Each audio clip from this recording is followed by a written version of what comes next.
Welcome to the Out There channel, live stream 208 to 208. Today we'll be doing Debunks and looking at the Dogon alien visitation. I'll just cue the intro and be with you in a minute.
Going down to the studio. Feels like it's that hot in New Zealand today, in the desert.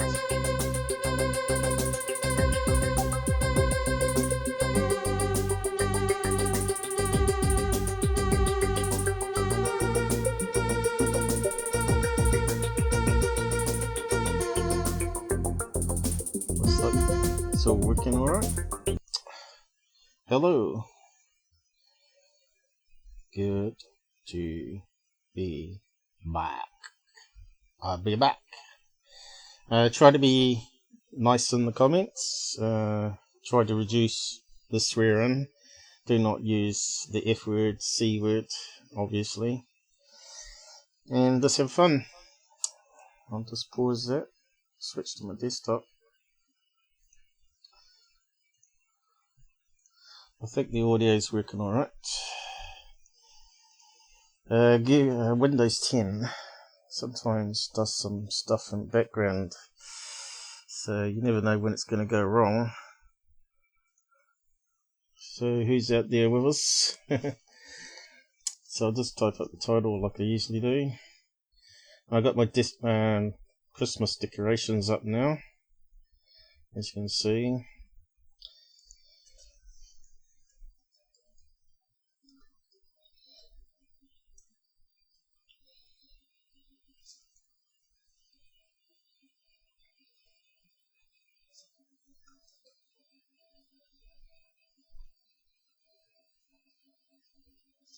So this is Lazy Sunday, hopefully anyway, which is really my Monday, but I'll just call it Sunday because it's for America, mostly. Lazy Sunday Debunks and Dogon, or Dogon. I'm not sure how you say that actually, or how most people say it anyway. Alien myth.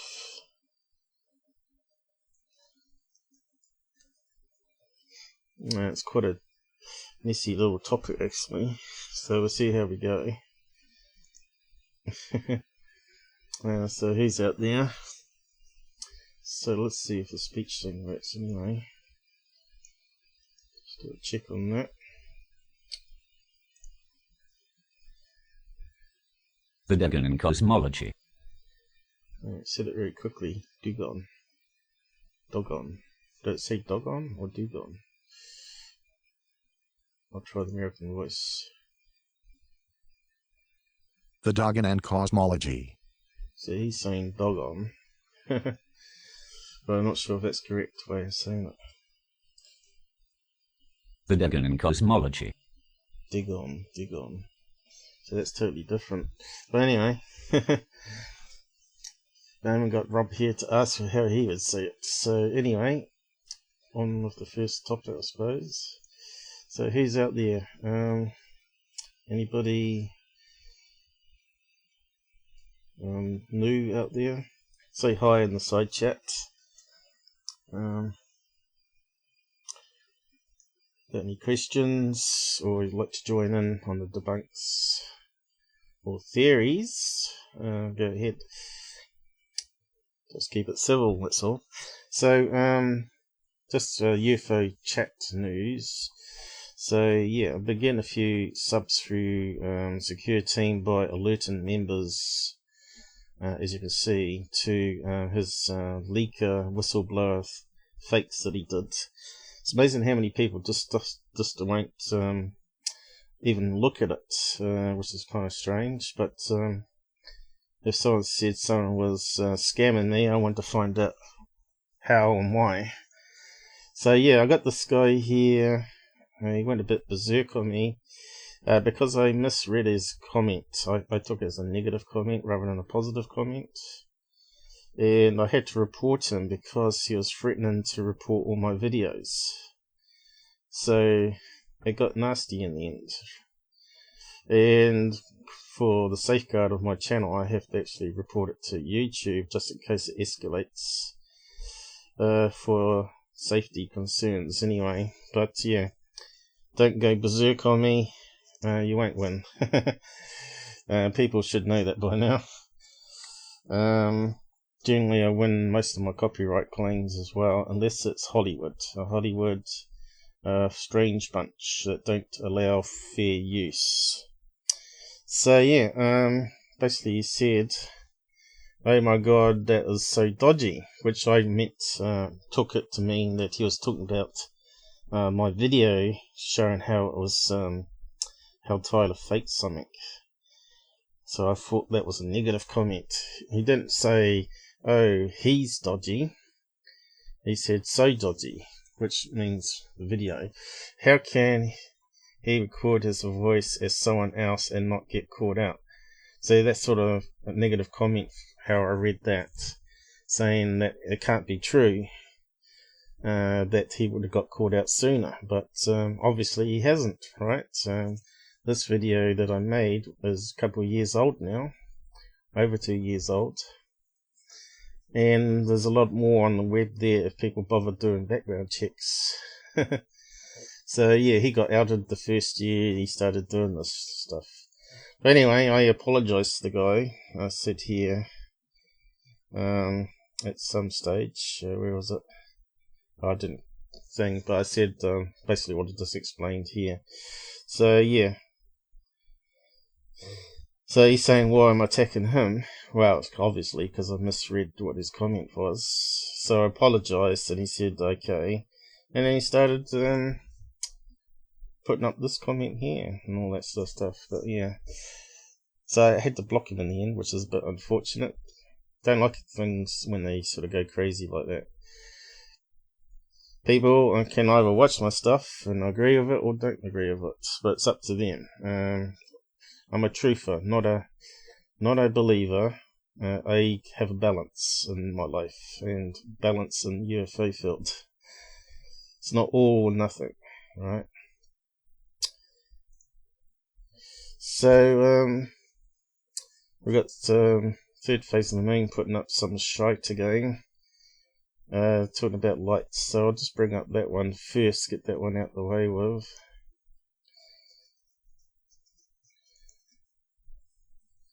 Unless they've deleted it. Hopefully they've deleted it. But it doesn't look like they have.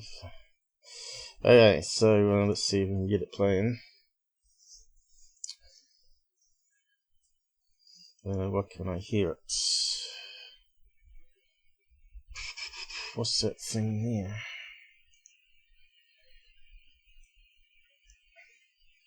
Can you hear it now? There we go. Bit loud, isn't it? planet Earth and captured within the ISS, and what is going on outside of the ISS. I got speed enough. That's what we're here tonight to find out, and we're just going to let the video roll just a bit because it's spectacular. Yes, I'm going to burst out laughing listening to that script. Yeah, so what are we seeing here? A lot of sound though. Just get rid of that for the time being. So what do you think on that one, guys?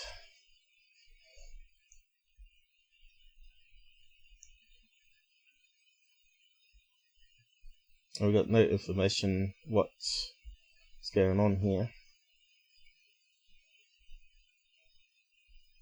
Looks like something going through a starfield, doesn't it?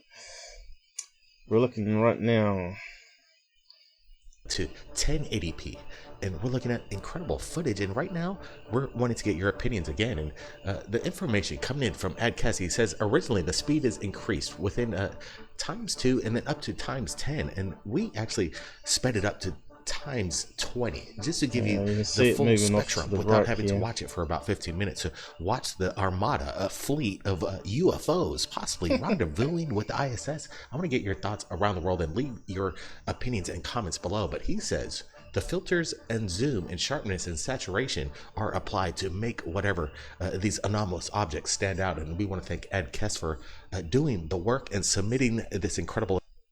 Alright, so first, when I first saw that, I thought of that other video which they call the Klingon bird of prey. It had the triangle thing pattern through the SpaceX docking off the ISS. Probably how many months ago was that now? 6 months ago. That time it was going in that direction. So it depends on the camera angle, but we're actually looking at planet Earth here at night time. I suppose there isn't any information what time of day it was taken. I see they still list their site as science and technology, which means it's not though. Theirs is just pure entertainment. There's nothing factual about it at all. It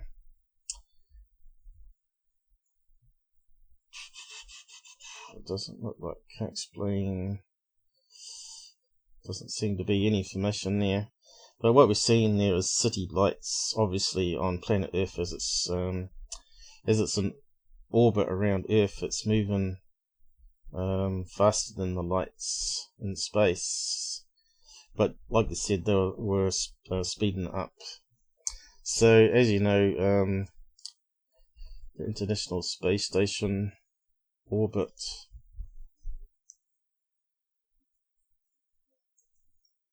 sort of goes in a funny pattern. So I've got some images. There we go.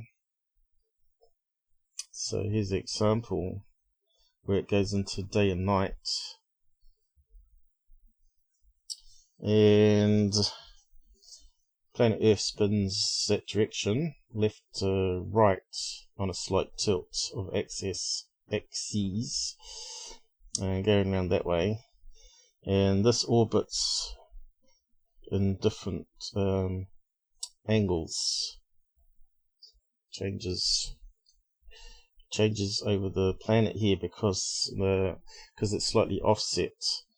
Goes around there all the time, but because that's rotating and this is going around here, it forms like a sine wave pattern. I suppose that might be it there. You can see it goes around the whole planet pretty much, so everywhere in the world gets to see it. But you can see the city lights here on the east coast of America from space. As it's sort of going into darkness here. You can see the sun's on the other side of the planet on that picture.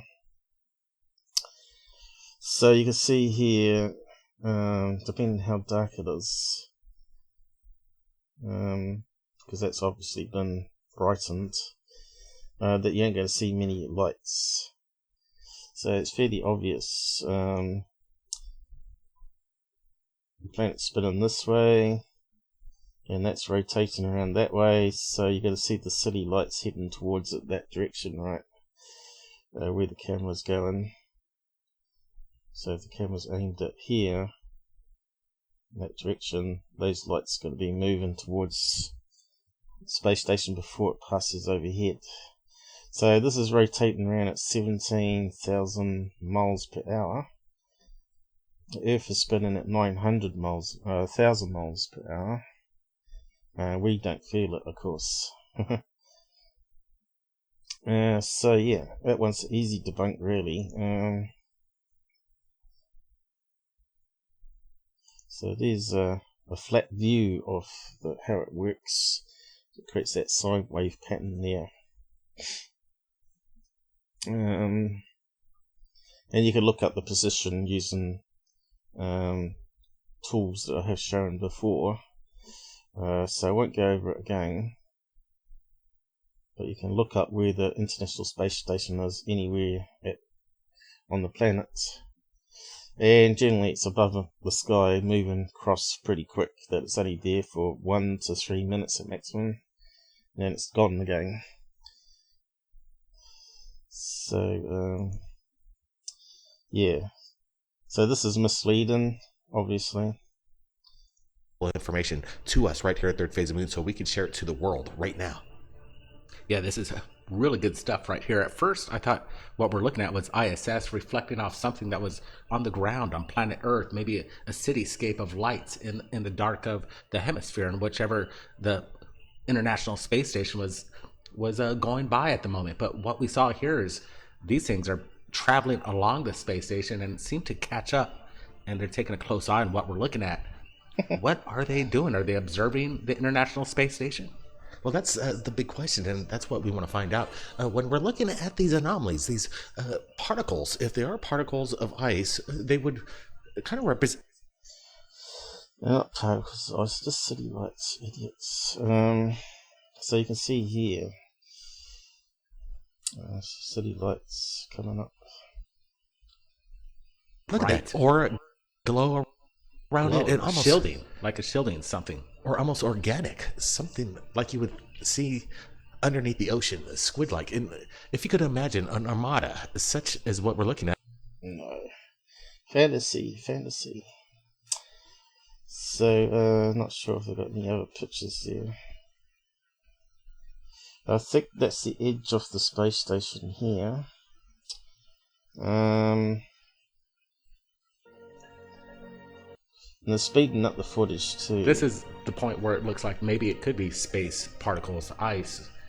But I'm glad he gave this information up, a little detail on both sides of the spectrum. Could it be just a bunch of space junk out there and the ISS cameras picked it up? I don't think so. It's just strange that it's coming. See, that's sort of misleading because you're not seeing the colours of the lights. It's been enhanced so much. But you can see here, various city lights on the ground. What do you guys think? Is this just us? So that was like the other one they put up 6 months ago. I wonder if it's in the list still.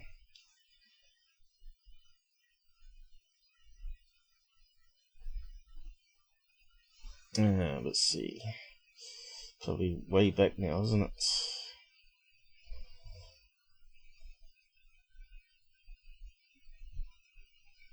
I actually did a full live breakdown of that. If you want to go and see the graphics I worked out and the angles of the cameras, tried to draw it on my paint thing, explaining how the lights moved.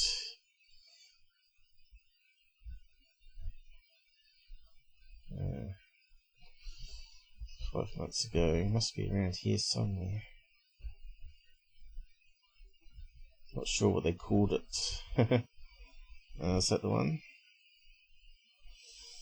Is that the one? Looks very similar, doesn't it?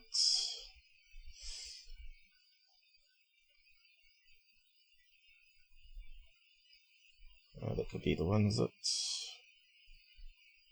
Let's see. But hard to tell by the thumbnail, it's pretty crappy. All the clickbait images. and titles they use. Watch now before they delete it.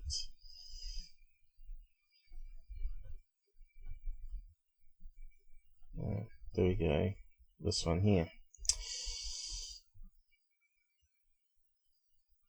Exactly the same.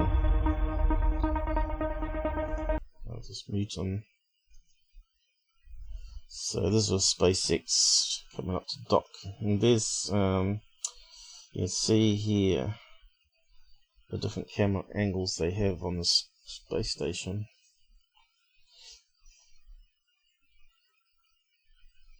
And then you see that city lights go past here.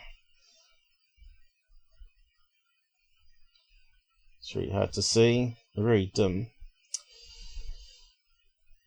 but you can see they're moving really fast.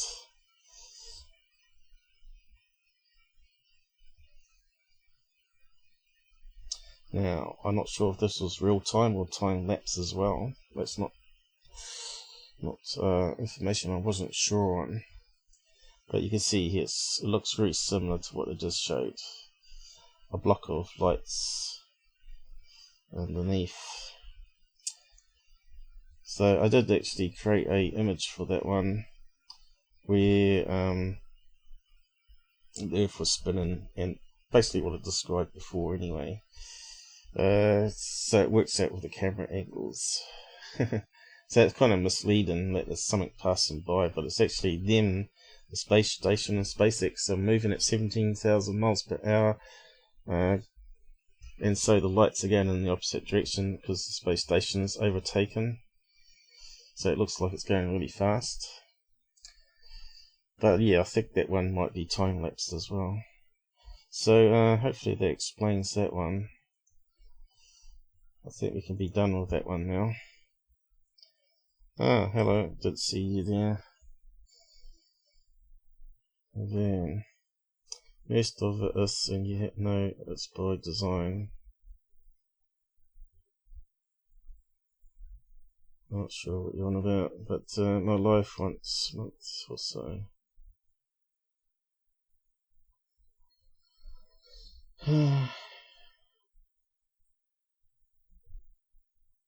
Yeah, I don't think that's on the SpaceX that we're looking at here. But anyway, close that one down, move on.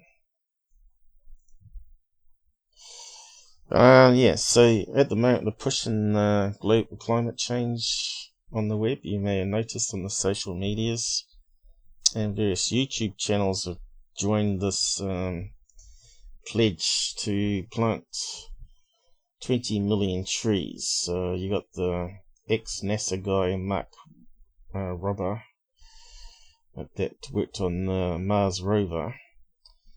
Using his YouTube channel, he gets millions of views, so he makes lots of money. And then you got Captain Disillusion, which he does good work with CGI. Although he hasn't answered me on 3 emails. I mean, 1 email and 2 Twitter questions. So that's kind of snobby, you know, sort of, because I haven't got a tick next to my name, probably, that we get ignored. But you got to have this little tick, means you got lots of followers before anyone pays attention to you. It's not how I work though. So yeah, I said trees. Why trees? They'll just be the next firestorm, right? The Earth has natural cycles where, you know, lightning strike, trees burn down because they're old and dying, or it just cleans out, and then new growth appears where the forest fire once was. And in a year or 2, you wouldn't think it was like a forest fire there, because the trees, the seeds pop out and start growing themselves. But what they're trying to do is help it along and plant them faster, so they grow faster and absorb more CO2. So yeah, so I did this little search here, found this thing here. It's thinking, well, is it trees that produce the most oxygen? Do they suck out the most CO2 out the air? And it's not true. The sea has life in it as well. and algae and seaweed, but algae here, and I've been mucking around with this device here, which I thought was quite clever. Algae filled bioreactor soaks up CO2 400 times more efficiently than trees. So yeah, so I posted that to him. So maybe you're best spending your money on something like this. I'm not sure what else benefits it has, but we probably could read out some of it. Maybe you can grow food from it, you know. Must be byproducts.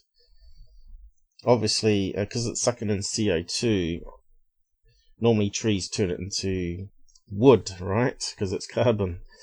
Then algae must multiply, so it must use more of its mass. So then you've got to create another vessel to put it in. But I suppose they could use it for fertilizer and stuff like that as well. Grow food on it.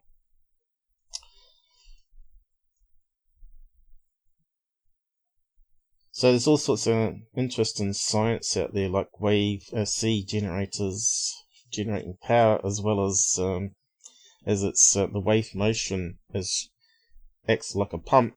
In Australia, they've got these sea generators that can power a little town, 100 kilowatts, megawatts, I think it was. Or was it kilowatts or megawatts? I'm not sure now. I'd have to look it up again.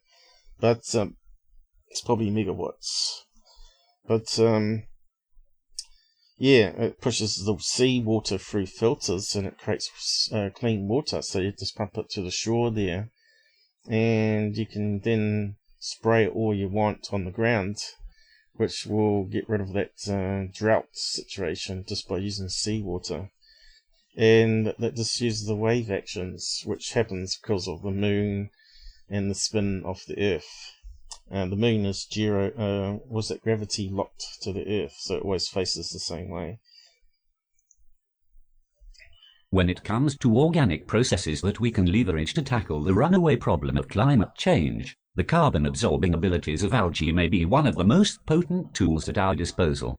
For years, scientists have been studying this natural phenomena in the hope of tackling greenhouse gas emissions and producing eco-friendly biofuels, and now US company Hypergent Industries has packaged the tech up into a box-shaped machine that can soak up as much carbon from the atmosphere as an acre of trees.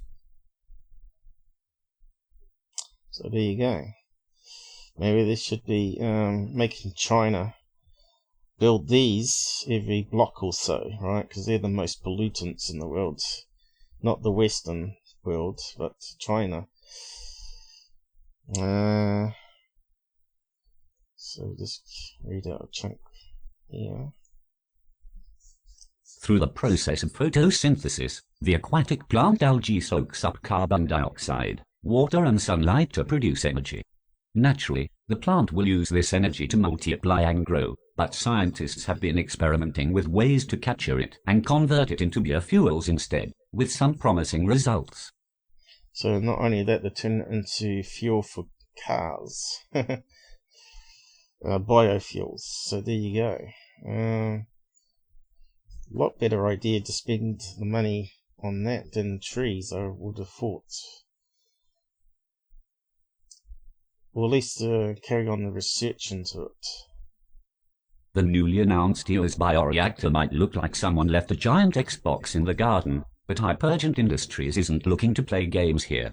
The reactor measures 3x 7 feet, 90x 90x 210 centimeters, and is designed to be installed in urban environments where it captures and sequesters carbon from the atmosphere, and produces clean biofuels that could be used to further reduce a building's carbon footprint. Not too sure if Tyler's quit. There's all the rumours going around.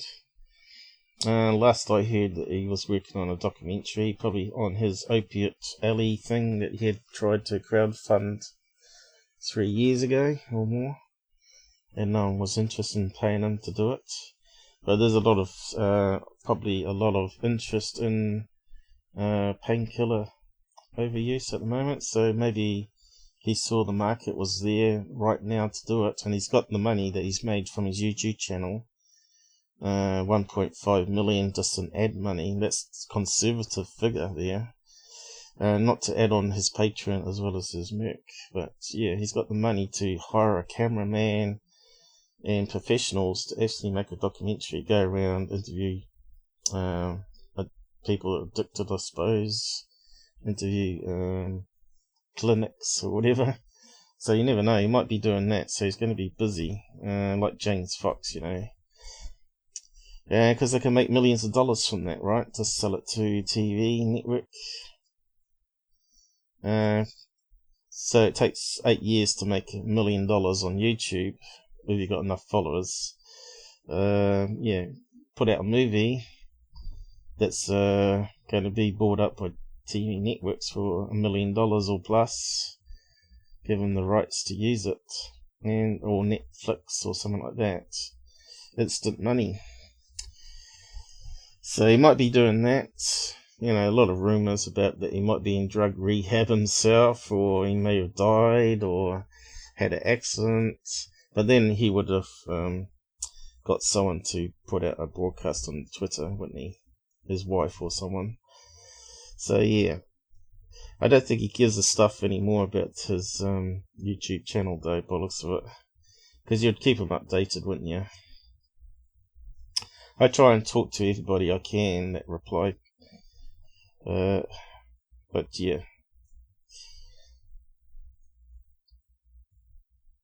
It's not like he's knocking out videos every day now. So yeah.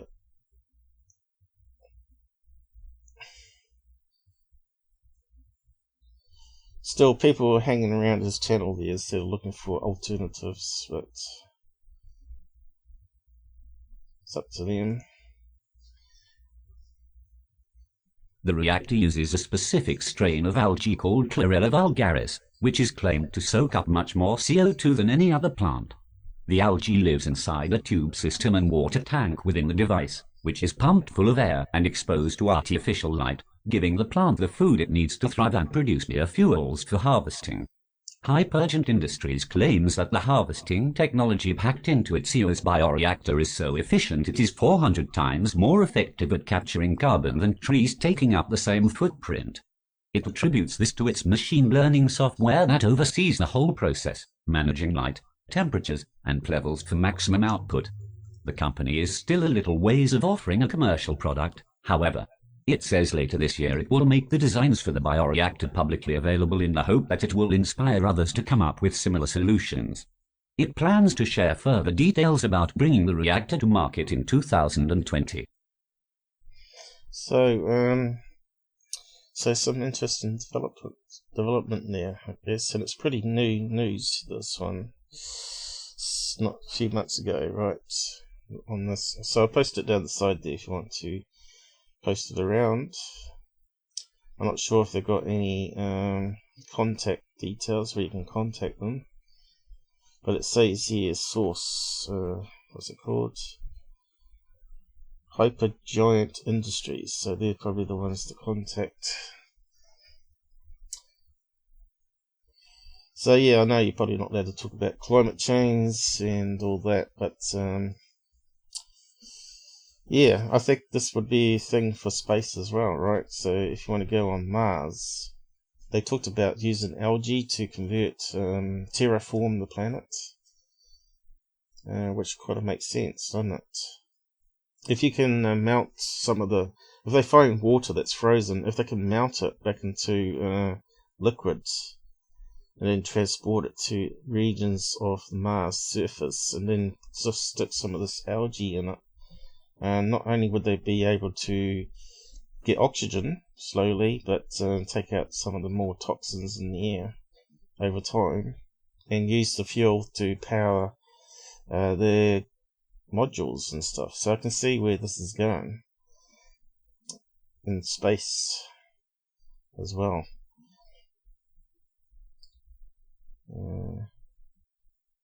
Someone said we should plant trees as well as do this idea.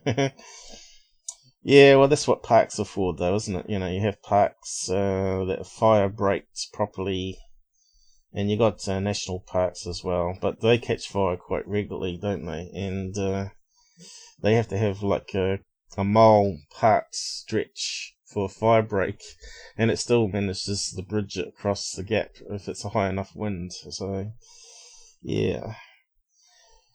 But you saw what happened in California. They had trees all around the neighborhood, and it just hopped onto one tree to the next, and then it would catch the house on fire.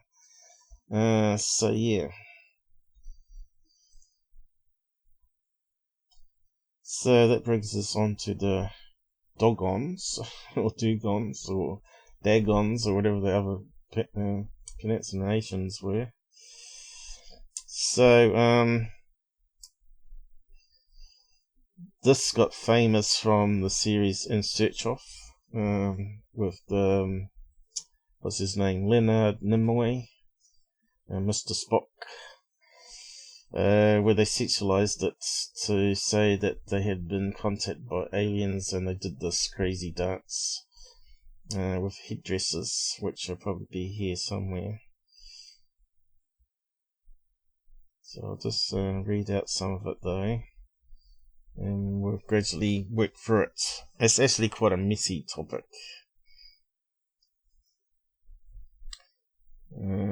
So they're over in this region here, in the African continent, near the coast.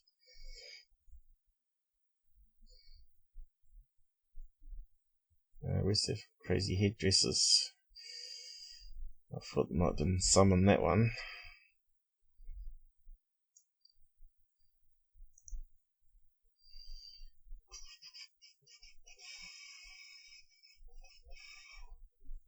What was he looking at? Yeah.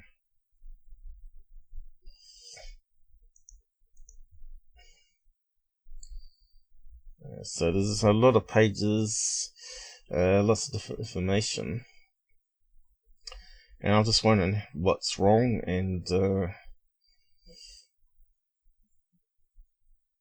what's been misinterpreted. Yeah, she's talking about other stuff we'll get to here. I was just trying to find some images of their crazy headdress. Come on, load. Oh, here we go. So they got some crazy headdresses. Yeah. Which is meant to represent the aliens. And I also got another one. So that's one set of headdresses, but that's not the other. They got these little sticks they stick on their heads that look like crosses. Wish I didn't have hay fever. So all these people talk roughly about the same thing, but they add in their own little aspect to it, trying to prove or disprove stuff. So we've got lots to cover. Some of them I won't probably need to use. Yeah, I'm surprised I haven't got the pictures. I'm pretty sure I had them here somewhere.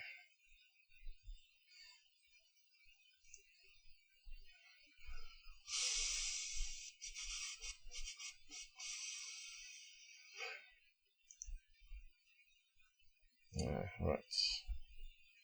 So that's some of it. Right.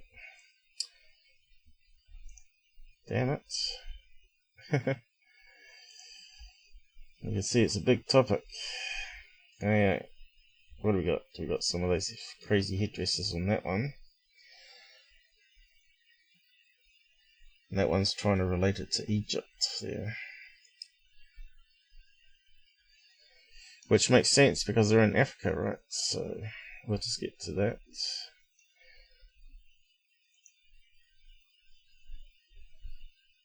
What was that one? Oh, right, that was talking about meteorite impacts. So that's what I'm getting to. Yes. We've got any pictures here.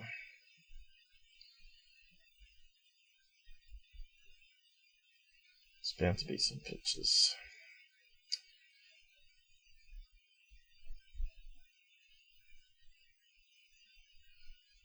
Oh, here we go.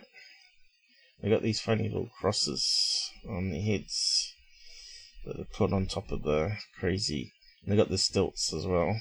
The stilt walkers. So this is meant to represent the orbit of the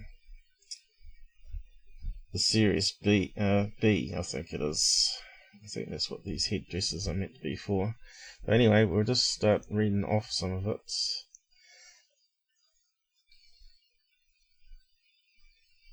And break it down. Need to up that font there. So you can see people that were meant to be given advanced knowledge don't look very advanced. That's the first impression. So that's the location they're at. So yeah, we'll just read out some of it.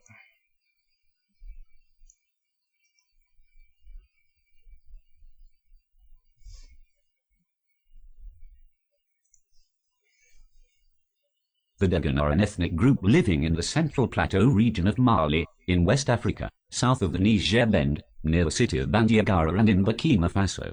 The population numbers between 400,000 and 800,000. They speak the Dogon languages, which are considered to constitute an independent branch of the Niger-Congo language family. The Dogon are best known for their religious traditions, origin story, their masked dances, wooden sculpture and their architecture. The past century has seen significant changes in the social organization, material culture and beliefs of the Dogon, partly because Dogon country is one of Mali's major tourist attractions. But, of course, they would have got visited a long time ago by aliens. There wouldn't have been so many people then. The principal Dogon area is bisected by the Bandiagara escarpment, a sandstone cliff of up to 500 meters, 1,640.42 feet high, stretching about 150 kilometers, 90 miles. To the southeast of the cliff, the sandy Sinogando plains are found, and northwest of the cliff are the Bandiagara highlands. Historically, Dogon villages were established in the Bandiagara area in consequence of the Dogon people's collective refusal to convert to Islam 1,000 years ago. So, yeah, they built these houses under the edge of the cliff. Now, where have we seen that before? Remember I did the thing on the Hopi Indians? They also built their houses inside the cliff. And they talked about aliens entering a doorway carved into the cliffside, interdimensional. And they said that they lived in underground caverns. So, maybe it's a bit of both. Maybe some stayed and lived underground, and the other ones returned. And maybe they're going to come back. Who knows? But yeah, you can see it looks very similar to the Hopi Indian things. Let's see if we can get it up. So yeah, I'm doing this off cuff, right? So I haven't got anything scripted. Hopi Indians houses. So I'm just looking at comparisons in the stories. So I'm sort of trying to get a balanced view here, whether it's a myth or reality, or maybe a bit of both, where the facts have got changed over time. So yeah, there might be some images here. Hey John, how's it going? So you can see here, this is in the Four Corners of Arizona, that they built these houses near or under cliffs. Maybe because they were told that there's going to be meteorite showers happening.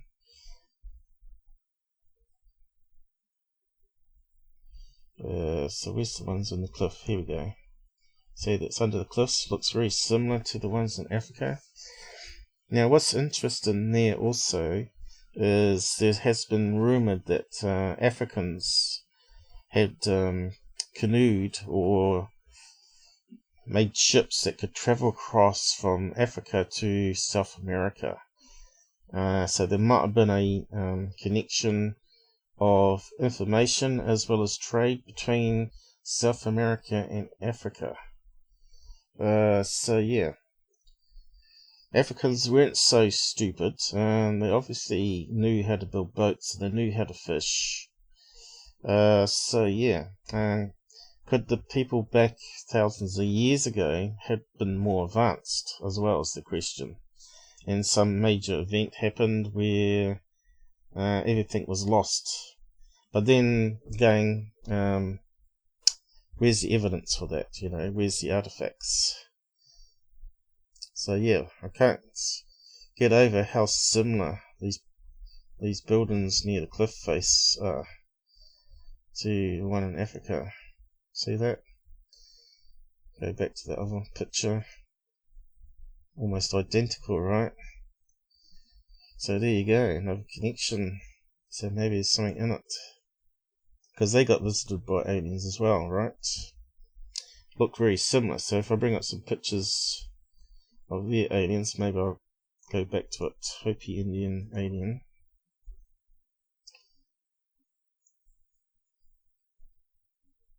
Carvings.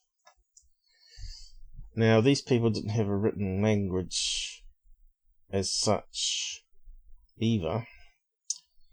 They used symbols and drawings. But yeah, these are some of the alien pictures that I've covered before, you may have noticed. Where I did the Hopi and Hopkinsville connection. Talking about the goblins, alien goblins.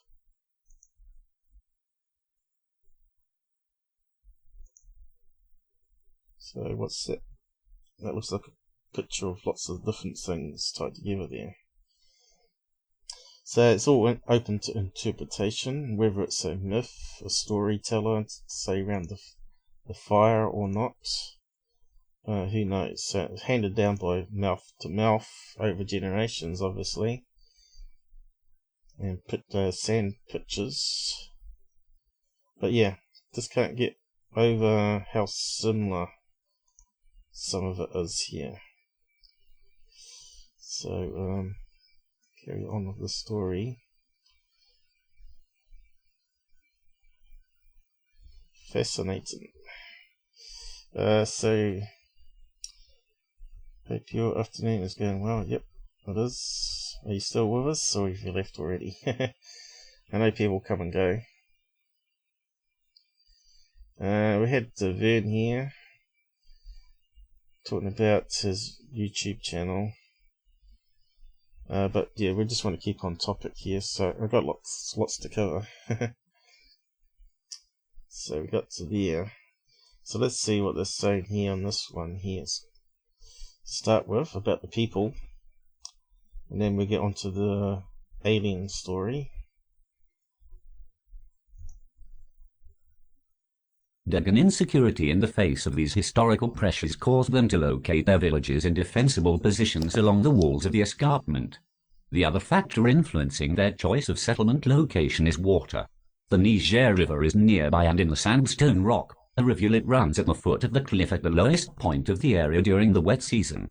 Among the Dogon, several oral traditions have been recorded as to their origin.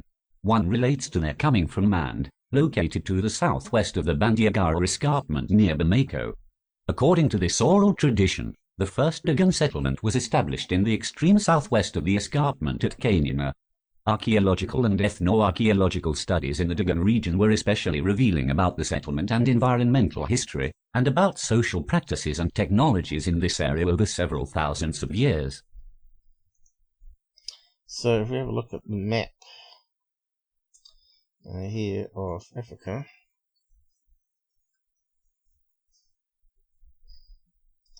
there we go.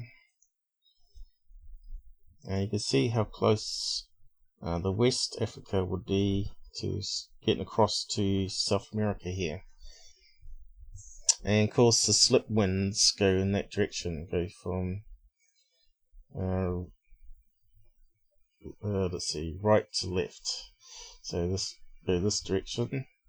So that means if they left here, they would get the winds to go back around to this direction here. So it makes sense. You can see India. Let's talk about that they got a base religion or information that's related to Buddha, and you can see here if they travelled from the area because they didn't want to be Islam, they would have gone through Egypt on the way to the west of Africa here. So they would have been in contact with different traders as well as knowledge. And of course, if they weren't, like some of them left the village and then come back with stories to tell, especially if they're sea-going, right? If they went to South America here and met the Mayans or the Aztecs. So yeah. I know they talked about the Vikings made it up to UK, up to Iceland, Greenland, and maybe into Canada, maybe even North USA before Columbus, right? So there's a lot of stuff on TV about that at the moment. So yeah, just close that down now. So there's a wee bit more about them here. History lesson. Over time, the Dogon moved north along the escarpment, arriving in the Sangha region in the 15th century. Other oral histories place the origin of the Dogon to the west beyond the river Niger, or tell of the Dogon coming from the east. It is likely that the Dogon of today combine several groups of diverse origin who migrated to escape Islamization. It is often difficult to distinguish between pre-Muslim practices and later practices, though Islamic law classified them and many other ethnicities of the region, Mosai, Gama, Bobo, Buzzer and the Yoruba, as being within the non-canon Dar al-Harb and consequently fair game for slave raids organized by merchants. As the growth of cities increased, the demand for slaves across the region of West Africa also increased. The historical pattern has included the murder of indigenous males by raiders and enslavement of women and children. So that could be where the story of aliens come in, because if you've got foreign people invading and then taking away you as slaves, that again fits in with another thing I did called Blue People, where they talked about I'll find Blue People. And of course there was a story of green people. So blue people and green people. If you've not seen them, do have a watch after the live stream. But I'll just recap it here. Blue people. So these are stories also of strange aliens. The blue people were actually meant to be like mermaids, mermen, which sounds very similar to the alien story coming up. And this one here, the green people, was related to kids saying they were living underground. And they had yellow skin, yellow-green skin. But yeah, I talk about that in these episodes.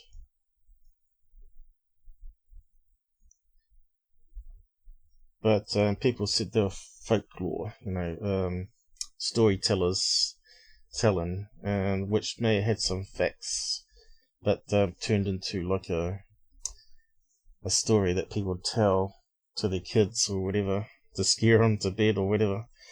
So green people. The problem is back then they didn't have proper record taken, like we have today, and because they didn't have cameras as well. But the blue people, it's quite a fascinating story there, and of course England got invaded by quite a lot of foreigners, especially the Vikings and the Romans. And the story is that they think maybe the blue people myth of being aliens were African slaves. You know, there's some African slaves that colour their skin blue with this pigment, and they got shipped off by the Vikings from Africa, which I had on the map there, and they were going back to their homeland with the slaves, and they maybe decided to go to UK on the way through, and maybe they tipped over in a storm, and the black slaves may have washed up on the shore, swimming through the water with this blue skin pigment on their faces, and of course that's probably where the story of the blue men of Minch, as it says there, come into being as folklore. So you hear about them being called blue kelpies as well. So yeah, sea monsters and all that sort of stuff.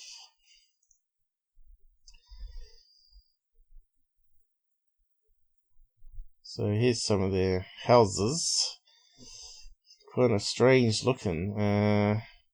Looks like something out of Harry Potter, doesn't it? That's all uneven. It's probably built with mud and mud clay.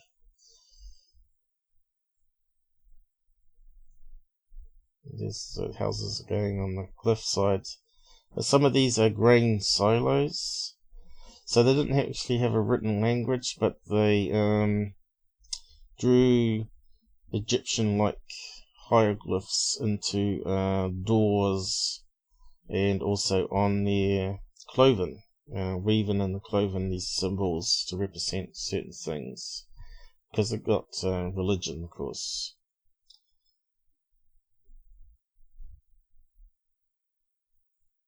And that one's a bit daring there. I'm not sure what he's doing there. So let's see what they're saying here.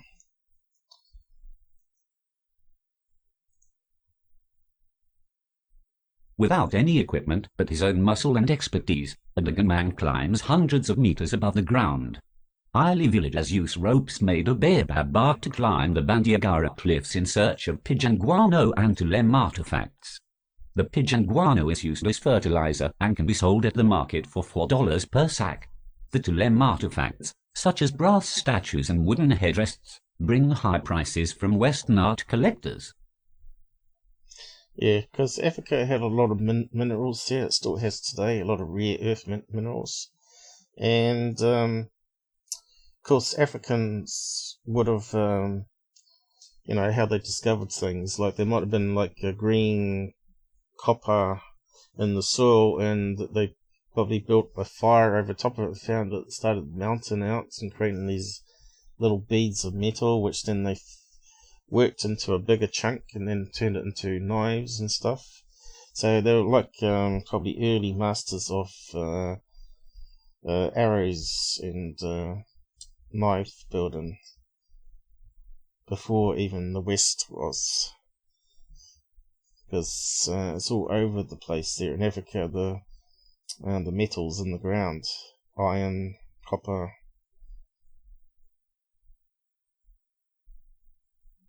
And what else we got here? Anything else we need to read out? Alright, so talk about fleeing invaders of 1490. Then we can move on to the alien books. Hey, Shelley, how's it going? Around 1490 AD, fleeing invaders and drought, they migrated to the Bandiagara cliffs of central Mali. Carbon-14 dating techniques used on excavated remains found in the cliffs indicate that there were inhabitants in the region before the arrival of the Dogon. They were the Toloi culture of the 3rd to 2nd centuries BC, and the Tulem culture of the 11th to 15th centuries AD. Okay, so we're talking about the story of aliens now, so which one's the best one? Might just come back to that. I'll go back to here. So this one here, talking about the Nomos as they call them, in Sirius B star system. So they're saying these aliens come from Sirius B. So we'll just read out a chunk of this. Let's see. Probably have to start there, probably, right? Looks like it's highlighting more than I want. As usual. We'll go down to there anyway.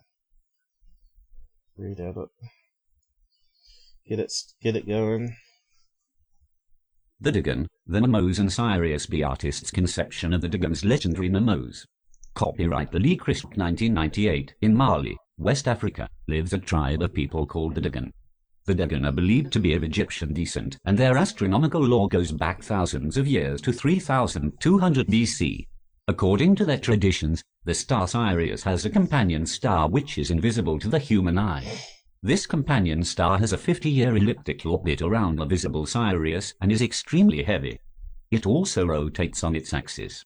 This legend might be of little interest to anybody but the two French anthropologists, Marcel Gréay and Germain Diatoulin, who recorded it from 4 Dogon priests in the 1930s. Of little interest except that it is exactly true. How did a people who lacked any kind of astronomical devices know so much about an invisible star? The star, which scientists call Sirius B, wasn't even photographed until it was done by a large telescope in 1970. The Dogon stories explain that also. According to their oral traditions, a race people from the Sirius system called the Nemos visited Earth thousands of years ago. The Nemos were ugly, amphibious beings that resembled mermen and mermaids. They also appear in the Babylonian, Akkadian, and Sumerian myths. The Egyptian goddess Isis, who is sometimes depicted as a mermaid, is also linked with the star Sirius. The Nemos, according to the Dogon legend, lived on a planet that orbits another star in the Sirius system. They landed on Earth in an ark that made a spinning descent to the ground with great noise and wind. It was the Nemos that gave the Dogon the knowledge about Sirius B. The legend goes on to say the Nemos also furnished the Dogons with some interesting information about our own solar system, that the planet Jupiter has 4 major moons, that Saturn has rings and that the planets orbit the Sun. These were all facts discovered by Westerners only after Galileo invented the telescope. The story of the Dogon in their legend was first brought to popular attention by Robert K. G. Temple in a book published in 1977 called The Sirius Mystery. Science writer Ian Ridpath and astronomer Carl Sagan made a reply to Temple's book, suggesting that this modern knowledge about Sirius must have come from Westerners who discussed astronomy with the Dogon priests. The priests then included this new information into the older traditions. This, in turn, misled the anthropologists. So, as you can see, it's starting to get messy now. Because you got the scientists and you got the religious people going head to head, saying that they must have got the information from aliens, because there's no way they would have known about the star system. So you got Carl Sagan here, a famous scientist, getting in on the action, saying that because the two people that visited the tribe, because they didn't have a written language, the two French people went there and lived with them for a while, and as they were talking to the priests, they would write it all down, all the stories that the priests were telling them, and the priests would draw drawings in the sand, and I think they took photographs of the sand drawings and the symbols that they were drawing, and of course that's where it sort of got first documented. But the problem is, the claim is this information comes from aliens thousands of years ago, of the star system, and of course you can't see one of the stars. I think it's a 3-star system, isn't it? Sirius A, B, and C, and apparently you can't see Sirius B because it's like a dark star. But thousands of years ago, we don't know what the stars looked like, right?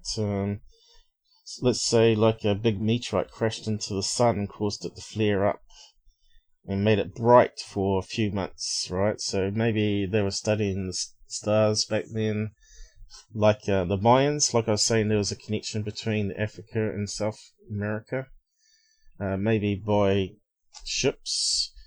But I also did a thing called Egyptian airships episode, which is quite interesting too, that the connections I found where the pyramids were built and slipstreams. So could there have been more advanced knowledge back? Who built the pyramids? Right? Was it the original people that live there now, or did they inherit it? Because there may have been a older intelligent race that had maybe airships that created maps. Remember that you got some ancient maps, and the people don't know how they drew it, because we didn't, until we had satellites in space that filmed the ground, we didn't know the outline of Antarctica without the ice on it until we had satellites. And of course there's ancient maps said to have been combined from various other maps found in ancient archives. Remember, there was a famous library called Alexandria that got burnt down. It was meant to have all the information from around the world all stored in that library that's been collected over the years, and the religious people or whatever decided to burn it down. So that information was lost forever. But maybe the maps and stuff was part of some that managed to survive.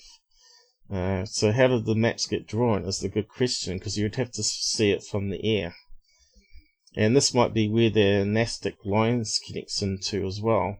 Why would they be drawing these big pictograms on the deserts, which you can only see when you're high up?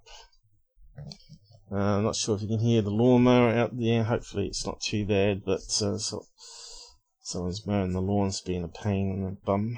They won't last too long. So where was I? So could they have had some sort of balloons, right, or airships? And what would they use for a basket? Well, obviously they would use, if it was Egyptians that figured it out, they would be using like canoes, right, underneath the balloons, just in case the balloon failed. At least if it crashed into the sea, you can carry on traveling, right, till you get to land, using sails or canoeing or whatever, manpower. So it makes sense to have a canoe on it, because you heard the stories of Easter Island where they talk about these bird gods coming from the sky. And as you know, the Egyptians have all these fancy headdresses with mythical creatures on their heads, like birds and all that sort of stuff.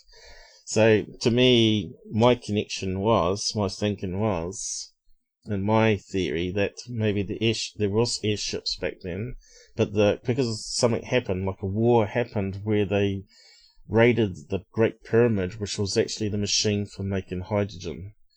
They built it to make hydrogen and collect it, because the king's chamber is higher up than the queen's chamber, and so hydrogen rises first. So the king's chamber would be the collection point for the hydrogen, and the queen's chamber, as they call it, would be for the oxygen layer.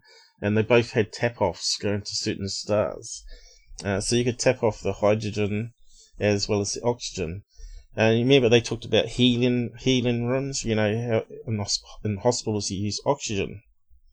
So maybe they found out that when they went to the Queen's chamber that people could heal faster, or actually be more alert. And also they found out hydrogen, maybe, by pure accident, that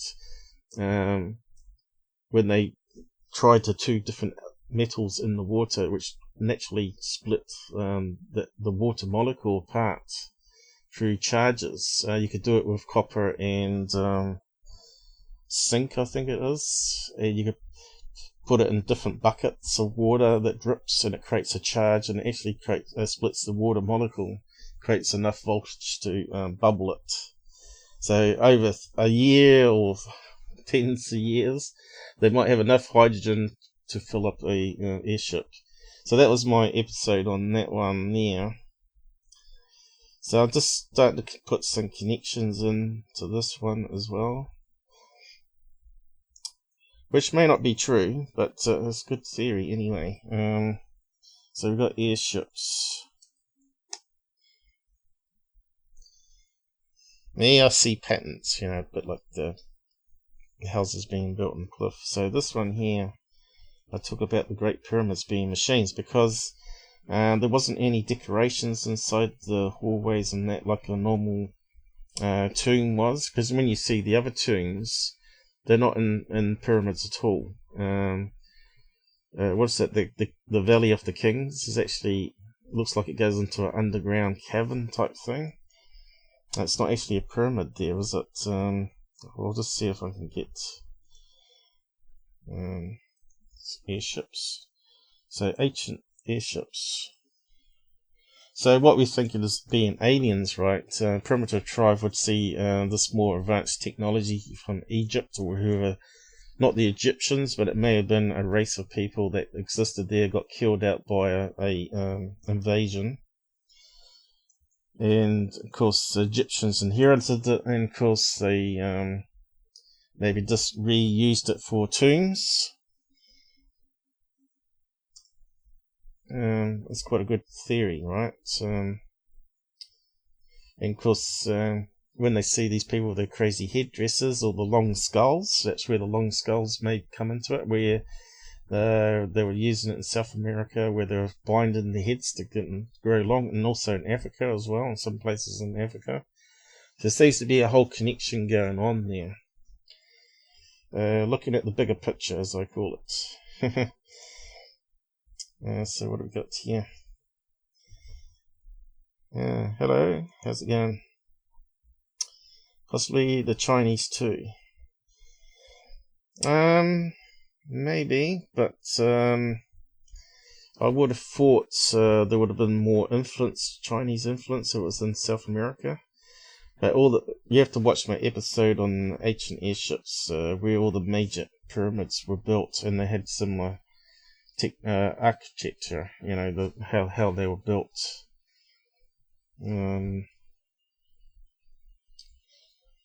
Yeah. Why are you highlighted there? What's happened here? Alright. Must have been me. Okay, so thanks for joining us anyway. So as you can see, I don't just do debunks, I also look at theories and connections on things. And I find things other people don't see. I think what happens is people that research a topic, they get so in depth in it, they think it's all ancient architecture and all that, but they don't see where's the connections, right? They try and look at the symbols, and then they try and say, oh, it's very similar to Egypt. Well, yeah, especially if they come from there, they're going to get some of the information from neighbouring places. But I think it's a bit more bigger than that. I think there also is continent to continent there. And if you see where the slipstreams go, anywhere above Mexico, you don't get the slipstreams anymore. So that makes for a reason why the Red Indians, or what do you call them? I suppose you're not allowed to use that term now.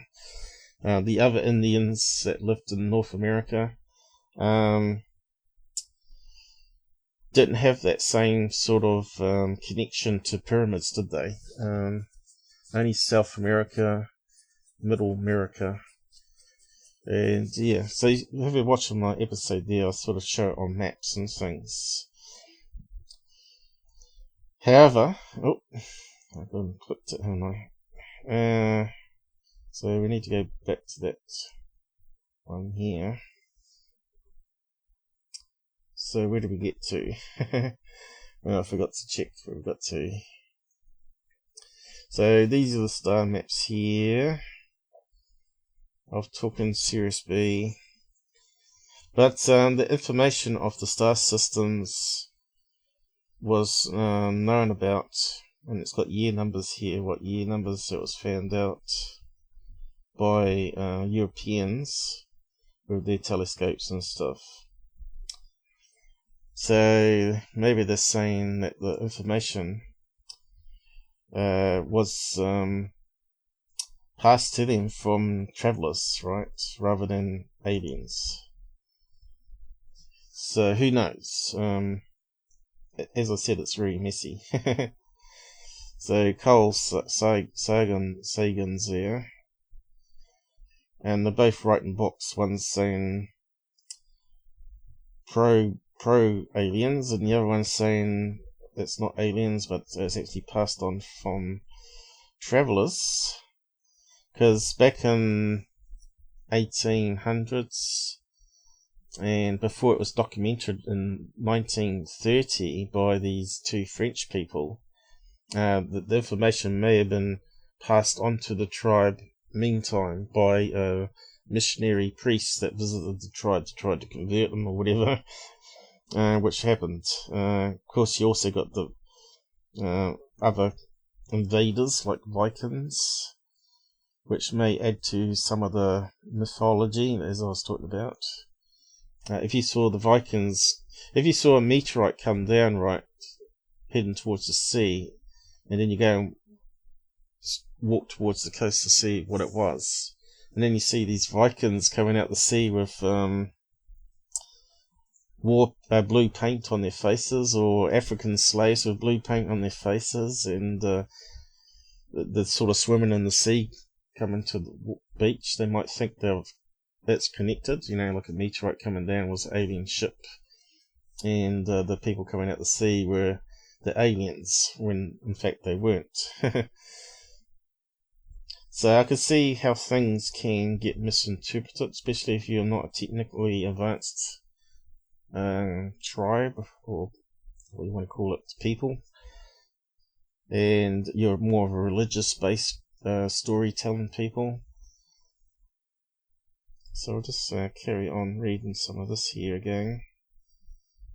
So we got down to Carl Sagan. I'll start it from there.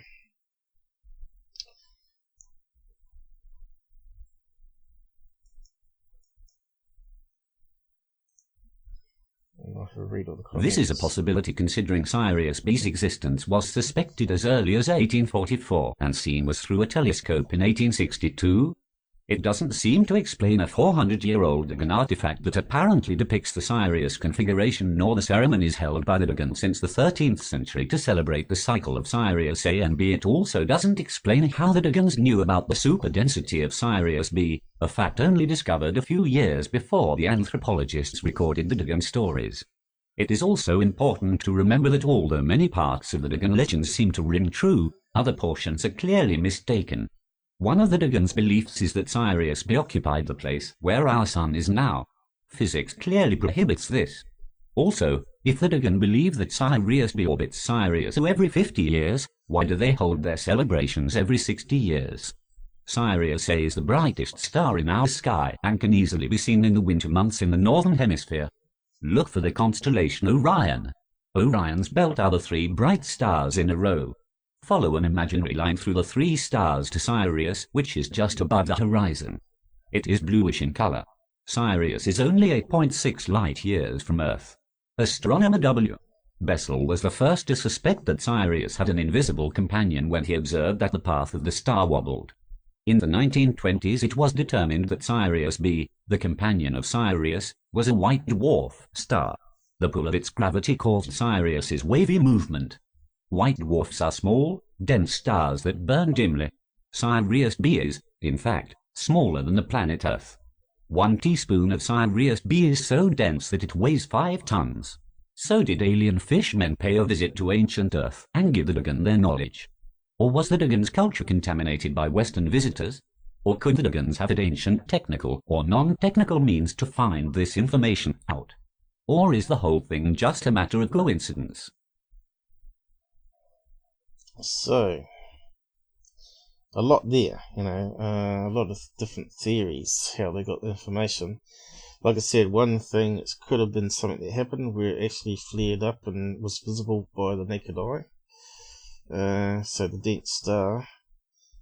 They may have got information from visitors, as they claim, is the most likely source.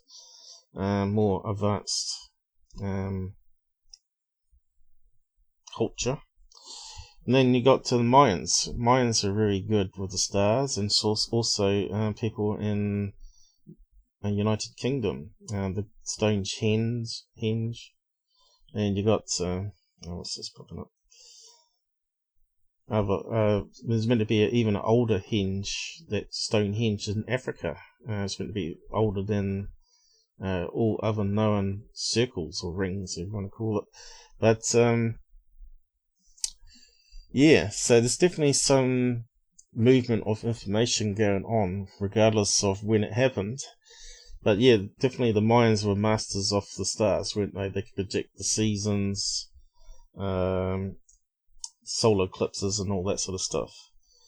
But could they also see that the stars were moving in odd patterns and know that it was moving around an invisible star? As possible as well. So yeah, I could see how people could just keep on knocking out books on this stuff and saying, making their own theory more popular. So so did the fishmen. So this is where the strange aliens are. They're meant to be. Where's the pictures of them? Dogon people. Aliens. So I'll come back to that maybe. Nope, not that one. So this one here on Fandom actually had a good summary of the aliens. The actual universe, Masters of Orion universe. I'll just read out that. It's a bit small font though, isn't it? Actual universe edit. The Momo are mythological ancestral spirits, sometimes referred to as deities, worshipped by the Dogon tribe of Mali. The word Momos is derived from a Dogon word meaning to make one drink. The Momos are usually described as amphibious, hermaphroditic, fish-like creatures. Folk art depictions of the Momos show creatures with humanoid upper torsos, legs, feet, and a fish-like lower torso and tail. The Momos are also referred to as masters of the water, the monitors, and the teachers. Momo can be a proper name of an individual, or can refer to the group of spirits as a whole. For purposes of this article, Momo refers to a specific individual and Momos is used to reference the group of beings. Master of Orion universe edit. This cephalopodic species once coexisted with the Trilarians, but left after the War of the Depths. In contrast to peaceful Trilarians, Momo are highly radical and militaristic. Momo believe they are descended directly from the Old One, the god of the first Hittitosians, who brought them wisdom and consider themselves as children of God. Momo will engage in holy war against whatever might deny them their birthright. They have strong hatred toward Trilarians, who still lay claim to what the Momo consider their homey world. Despite being a militaristic race, Momo aren't very good when it comes to ground combat, not unlike Trilarians. So, yeah. So is that accurate description there? Fish-like creatures. Humanoid upper torsos, legs, feet, and a fish-like lower torso and tail. Does sound like mermaids, doesn't it? Could that be related to the sea creatures? What is that strange creature that looks like a big seal thing, and it's got an actual tail and flipper? Can't think of the name now, but could they have seen that in the sea and thought that that's where this tail of the mermaids come from, because they used to make these screeching siren type sounds? It's possible. So let's see if we can get some pictures of it. So where's some pictures on this one?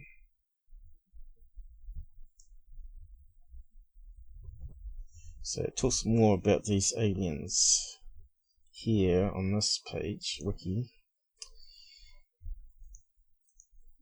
Is that a carving of one of them there? Let's see, what's that say? A figure. So that doesn't look like doesn't fit the story what they just said. It looks like it's got a human lower half, not a fish-like lower half, and it's got a human type top part to it there with some sort of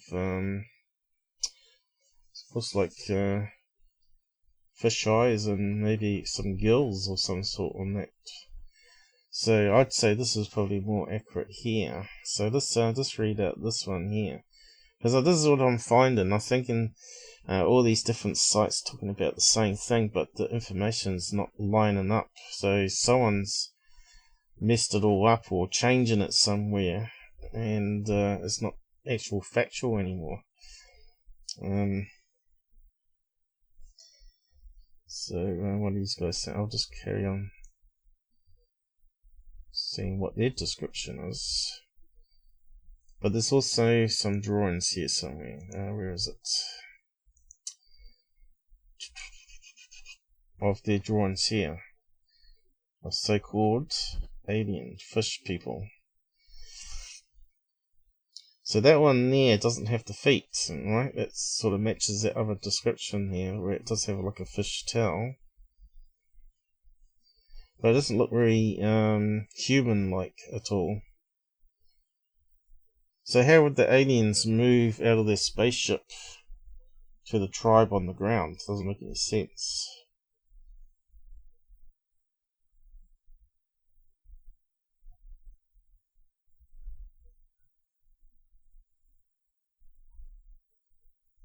You can see here when they dress up as in they're not putting fins on.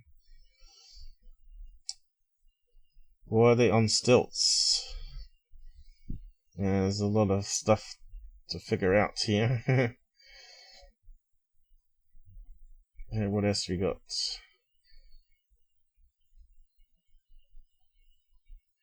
See, that looks like a figurine there as well. And it looks like it's on that book cover there. That kind of looks like it's got a cone head. Maybe a fish type face, skills, and it's got lower half that are feet. So, yeah, not too sure why we're getting a mixture of either way. That's kind of strange. Unless there were two types, of course. But it doesn't say that in the description. Oh, that one there. Remember this one here? Well, we've got a picture of it up here. That they're saying is actually a figurine of a spaceship. But it's actually wrong. If you look at it, it looks like a little Santa Claus. There's the feet here at this side here. And it looks like a beard and a mouth and eyes and a pointy hat. It's on the side, you see. So that's misleading too, and you see that on Ancient Aliens all the time, saying, oh, this is a spacecraft. But like the golden aircraft thing, which is actually a sculpture of a fish, known as a catfish. That's why they have a tail, you see. Fish have tails. And they have little dorsal fins at the back and front, which are the wings, right? They have quite fairly big fins on the front, catfish. So I did an episode on that, how to identify UFOs, I think it was. So I put some information on the front about that one. But this one here is also misinterpreted, like many of the artifacts out there.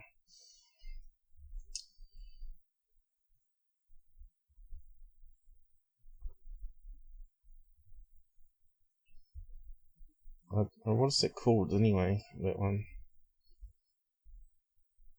See, that one there, is that meant to be the eyes, or is that meant to be breasts there on that fish alien?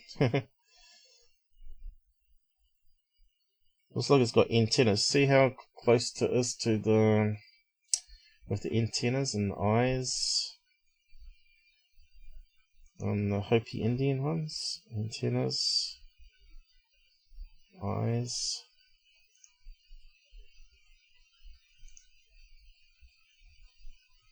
And then we've got the Egyptians with the long skulls.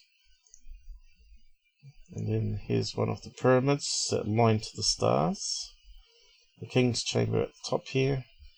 So this is what I was talking about, these vents that go look at the stars. Could easily be tap-offs for the gas. And then you got the oxygen down at the Queen's Chamber here, looks at other different stars. And then you got this one here that goes underneath the pyramid here. which makes no sense whatsoever. Why would they have a chamber going way below the pyramids to where there's water? Well, you need water for the hydrogen, right? So yeah, they would have pumped it using what do you call it, the screw method, where you can rotate the screw and the water goes up, and pass it through two metals and create natural electricity, which splits the water molecule, and over time you build up the gases in the chambers. So that's what I cover in that episode anyway. So yeah,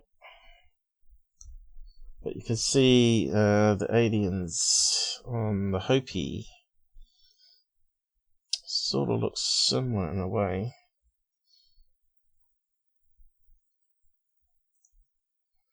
Let's see, in that one there, two big eyes, round head. We've got this cross pattern coming up, which they have on their headdresses on the other African side of things. Obviously there's going to be other humans, so it's maybe a human there, some type of animal, goat maybe. Ancient graffiti. So just close that one down.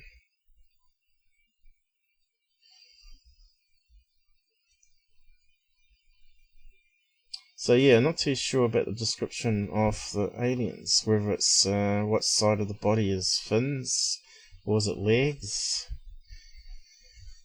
So let's just carry on.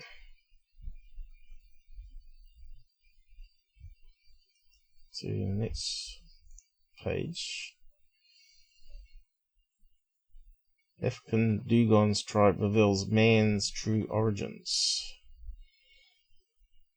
So I'm not sure what I had on this page, but all the different pages talk about different things.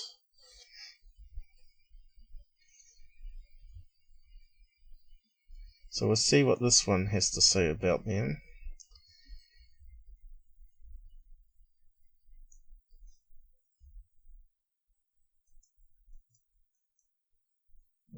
Why is it not working?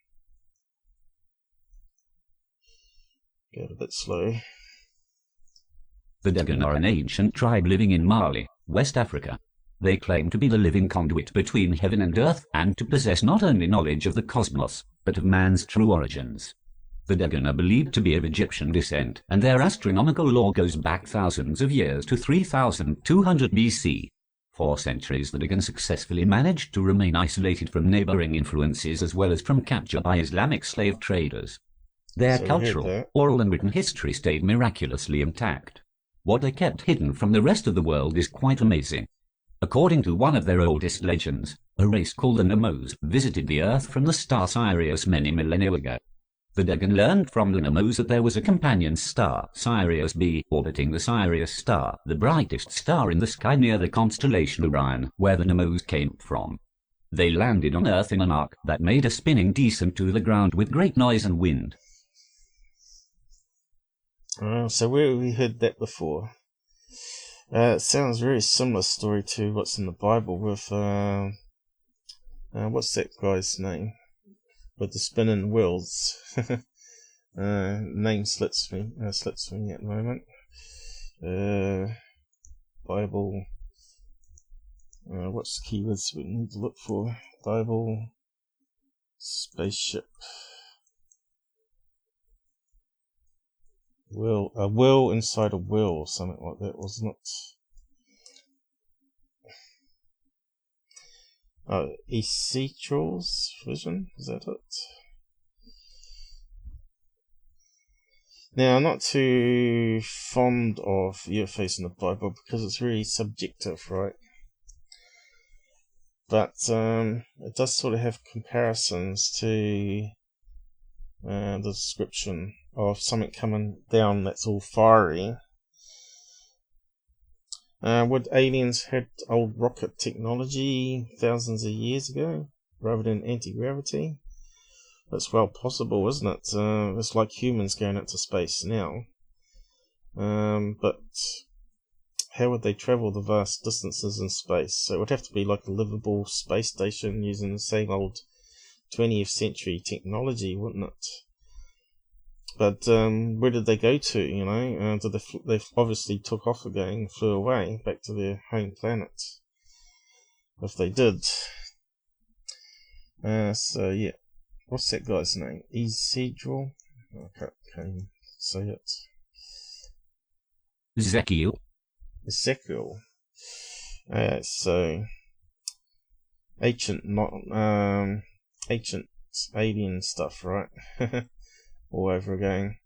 So I was hoping to find a picture of it,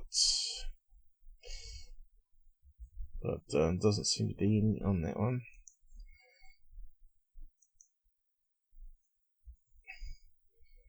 So we've got a wheel inside a wheel. Is that one of them? Yep. It's like some type of drawing. Man sitting in a chair with two wheels. So it kind of looks like a time machine, doesn't it? Which is kind of interesting.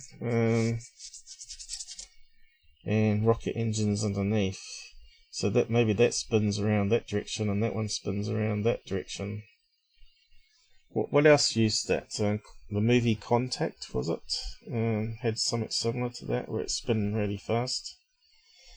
Maybe it creates a quantum bubble and it goes into another dimension. Who knows? It's interesting, but not provable. It's a nice story. And here's a new some NASA scientist drew this one, didn't he? He said it's more this design here with the propellers, like a helicopter, and also rocket engines. But I don't see the wheel inside a wheel description there, though. Here's another one with the wheel inside a wheel. So one spinning one direction, the one spinning the other. There's another picture of one here. So I don't know what's correct. That someone's got a CAD drawing of it here. And that one looks pretty big, doesn't it?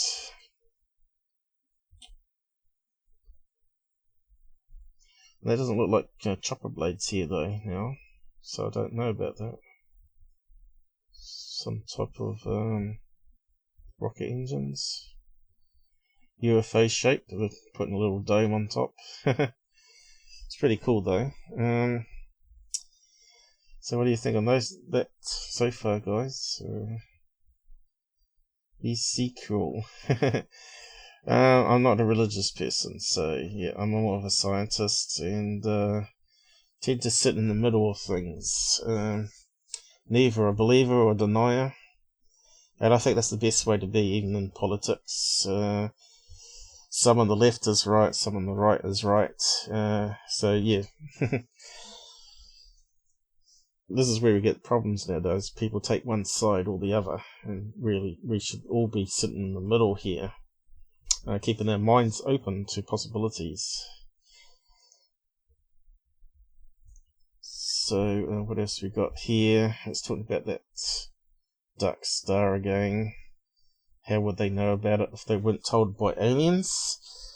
But it's all, again, as I said, all theory. But it gets a bit more involved in that as we progress. Now let's see, we'll get to the next page. Here we go. So this is what's talking about the Egyptian writing now.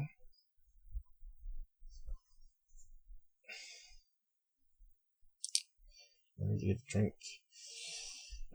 So yeah, what's this here? Many close parallels that exist between the Dogon and the Buddhists. Cosmologies defined a kind of framework. So like I said, they may come from India. A kind of framework within those contexts we can make sense of the various fragmentary references of Egyptian cosmology. So they're all sort of next to each other, these countries, so it makes sense that bits of information from each is transferred across as travellers and trade. And for example, Egyptian god Amen is likely a counterpart to the hidden Dogon god Amana. Is that how you say that? Amar. So I'll just read that little bit there, because that's might be a bit interesting here. Like I said, there's a little snippets on all pages that sort of adds to it or gives a bit of conflict of who's correct and who's making up stuff. For example, the Egyptian god Amen is a likely counterpart to the hidden Dogon god Ma. The 8 paired gods and goddesses of the Egyptian Ogdoad share important attributes with the 8 male-female ancestors of Dogon tradition. Like the ancient Egyptians and the Buddhists, the Dogon conceive of the processes of creation in terms of multiple worlds. The Dogon define a second world similar to the Egyptian underworld that is associated with a jackal figure who is symbolic of the concept of disorder and is governed by a canine who is assigned the role of judge between truth and error. Likewise, careful comparison shows that many of the key Dogon cosmological drawings take shapes reminiscent of ancient Egyptian glyphs and are often defined by the Dogon priests in relation to concepts or meanings similar to those found in ancient Egypt. Okay. So it goes on a bit there. I'll just post a link to that one. Maybe it's got a lot of information there about it, so if you want to get really deep into it. Like I said, I spent a week reading all these and putting all the information together.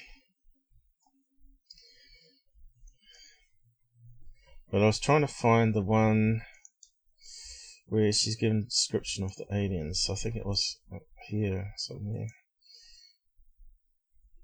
So what was this one here? Correlation between agent symbols found across the globe. So they're kind of like circles and crisscrosses. Can't quite read that one though. So here we got a tablet, Dogon country. I think they were talking about they have a thing that talks about the religion and biological stuff on their grain silos, I think it was. But you can see some of the drawings they drew here in the sand is very open to interpretation, right? So that's on Skeptic. What else we got here? The layout of the village, maybe? Village altar.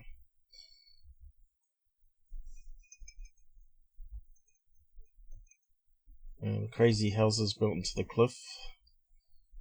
Another one. Mali symbols. So that's some of the symbols they use. So there's the headdress thing coming into it here. Does it look like Egyptian to you?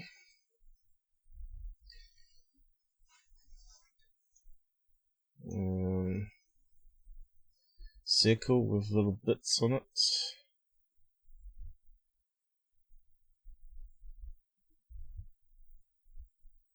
A spiral.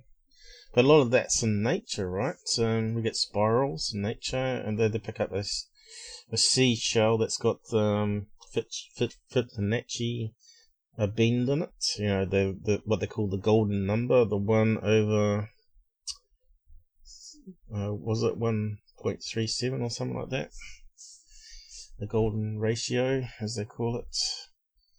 which was in that movie called UFO.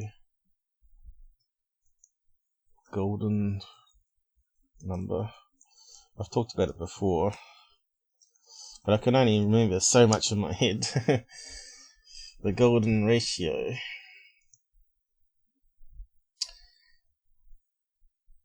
And the mathematics behind it. I thought it was 1.37 or something. Or 0.37.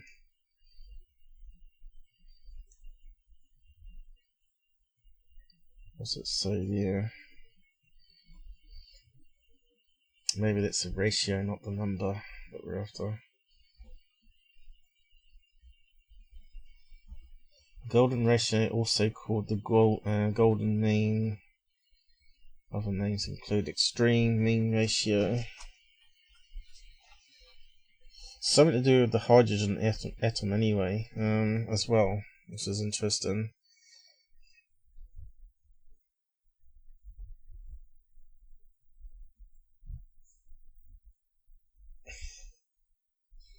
Must be the 1.61 then. It might be 1/37 or something like that. Where's the thing on it? A bit better than that. Golden number.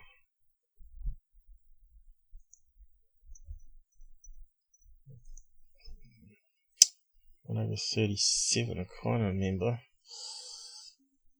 1/37. Or was it something like that? Oh, here we go. No.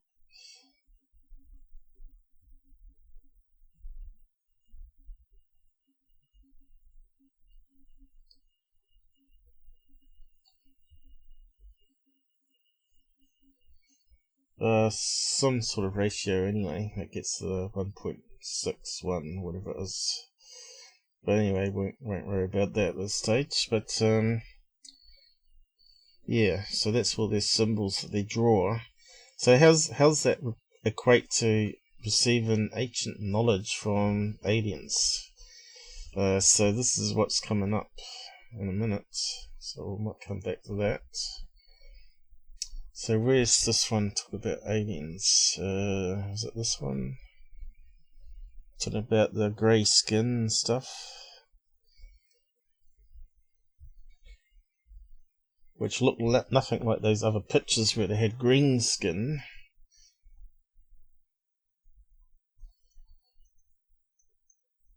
So I think this is one of the people that first documented them in 1930s, was it? Speaker wrote research of ancient mysteries. She doesn't look old enough though, for over 20 years of personal research.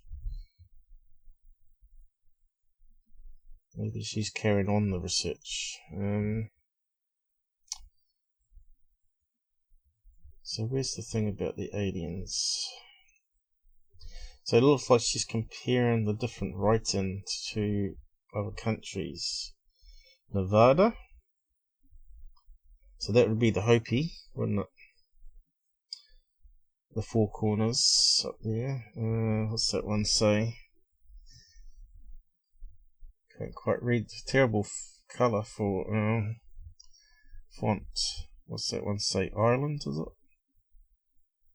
Ireland. UK. A lot of circles and wavy lines. And what's that one? Arizona.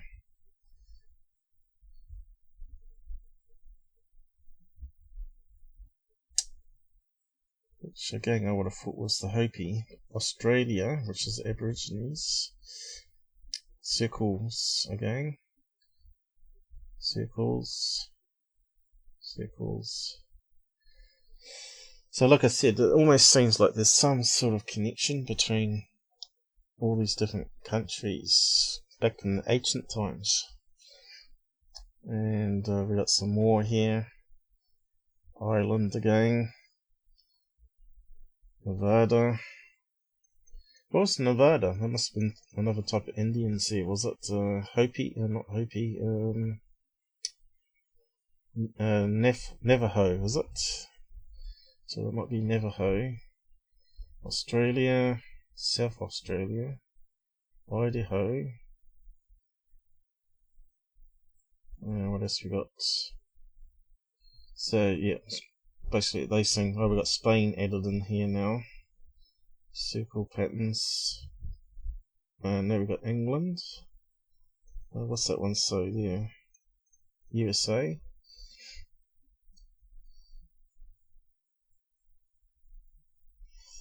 So yeah, this is where the energy business comes into it. That they reckon the ancient people knew about energy.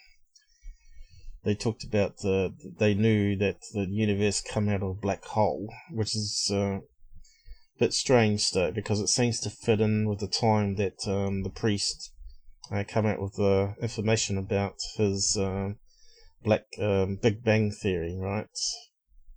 Where everything seemed to come out of nowhere and instantly expanded in no time at all to 13.8 billion years away, and it's still expanding. And all the stars and all that, all the atoms started forming and making the stars and galaxies and planets.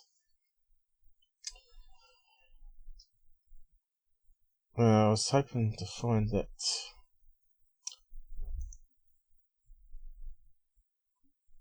description. I just can't spot it at the moment.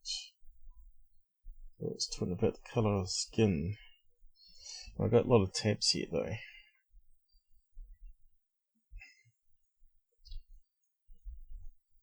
I suppose we could always cover it another day anyway.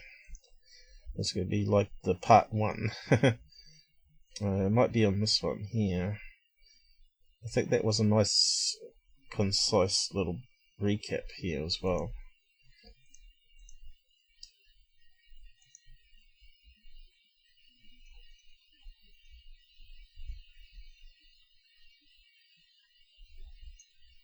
Let's talk about Sirius B. Let's talk about more of the science here. Alien contact. This is 2000 article. I'll just get it read out there while I look around anyway.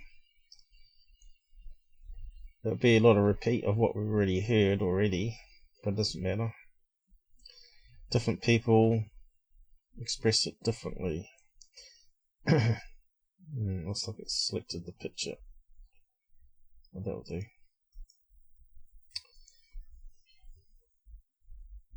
Dogon villages are located along the Bandiagara Cliff in the Sangha region of Mali. Photo, Galina Frisinger in 1976. Robert Temple made news with a Sirius B mystery of another sort. In his book, The Sirius Mystery, he speculated that Earth had been visited a few thousand years ago by amphibious beings from a planet around Sirius. His evidence for this incredible assertion came from a report by French anthropologists Marcel Griaille and Germaine Diatoulin, who in the 1930s and 1940s had studied the traditions and mythology of the Dogon, a remote West African tribe located about 300 kilometers south of Timbuktu in Republic of Mali. Some elements of the Dogon mythology are reminiscent of ancient Egypt, including the prominence of Sirius in their traditions. Other aspects reveal an impressive knowledge of bits and pieces of modern astronomy. For example, according to Griaille and Diatoulin, the Dogon believe that the Earth and other planets rotate on their axes and orbit the Sun, that Jupiter has 4 moons, and that Saturn has a ring around it. Dogon dances. Photo, Galina Frisinger. As Carl Sagan commented in his book, Wrecker's Brain, the conclusion about planetary orbits, though a rare insight, is one that can be achieved without high technology, as demonstrated by some Greeks and Copernicus. As for the moons of Jupiter and Saturn's ring, with a combination of extraordinary eyesight and perfectly clear skies, it just might be possible to see them without a telescope. If the Dogon astronomical mythological story had stopped there, it would have been remarkable, but it probably would not have warranted a detailed critique by a media superstar such as Sagan. The cause of all the commotion was the claim that the Dogon believed that Sirius has a dark, invisible companion with a 50-year orbit. The companion is very heavy and made of a special metal which is not found on Earth. This is an accurate description of our knowledge of Sirius B after it was observed with powerful telescopes and described by scientists using the theories of quantum mechanics and relativity. How did the Dogon come by this knowledge? Temple's book says that long ago an ark descended to the ground amid a great wind and brought amphibious beings, known as the Nemo, who gave the Dogon the scoop on Sirius B. But then why did they not mention the rest of Jupiter and Saturn's moons, the planets Uranus, Neptune and Pluto, and other fascinating objects such as neutron stars and black holes? Sirius, Canis Major's alpha star, is one of the brightest stars in night sky. Only the Moon, Venus, Jupiter and Mars are brighter. Another explanation for the Dogon's knowledge is that they did indeed have extraordinary eyesight.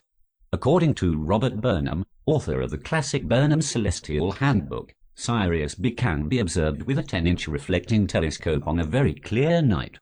With such capabilities, it would also be fairly easy to observe Uranus and Neptune, and many other fascinating cosmic sights not mentioned by the Dogon. Or, could Sirius B have been brighter in the past? A number of ancient writers, Cicero, Horace, Seneca, and Ptolemy, described Sirius as ruddy, raising the possibility that Sirius B might have been in red giant stage 2,000 or so years ago, on its way to becoming a white dwarf. This is unlikely, given our knowledge of stellar evolution, which estimates the time for such a transition to be more like 100,000 years, but as Chandra, Hubble and other modern telescopes have shown, nature still has plenty of surprises in store for us. A more prosaic explanation favored by Burnham is that the ancients used terms for color differently. For example, the yellow stars Capella, Arcturus and Pollux were all described as red. Even if Sirius B was a red giant, it leaves the question as to how the Dogon knew that it was going to turn into a white dwarf. Betelgeuse, a red supergiant star about 600 light-years distant in the constellation of Orion, is easily recognized by its brightness and reddish color. Betelgeuse will become a supernova in perhaps 30 million years. Photo, HST. The explanation favored by Sagan is that the Dogon were visited by a technological civilization, but not an extraterrestrial one. The nature of the knowledge imparted is consistent with a visit by a science-attentive person in the 1930s or 1940s when the discovery of the nature of Sirius B was being widely discussed in popular science books. This information could then have been woven into the Dogon's existing mythology in time to give Grial and Italine something very interesting to write home about. A variation on this theme is that the knowledgeable visitor and the source of the information might have been Grial himself. Though an anthropologist, Grial had studied astronomy in Paris. He was aware of the discovery of Sirius B and may have overinterpreted the Dogon responses to his questions. In 1991, Walter van Beek, a Belgian anthropologist, led a team of anthropologists to study the Dogon tribe.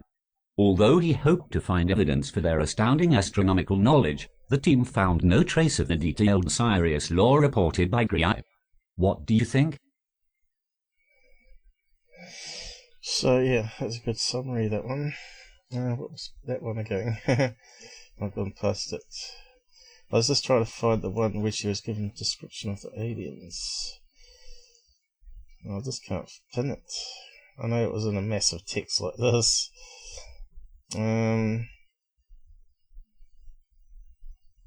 These people like to talk about this, as you can see.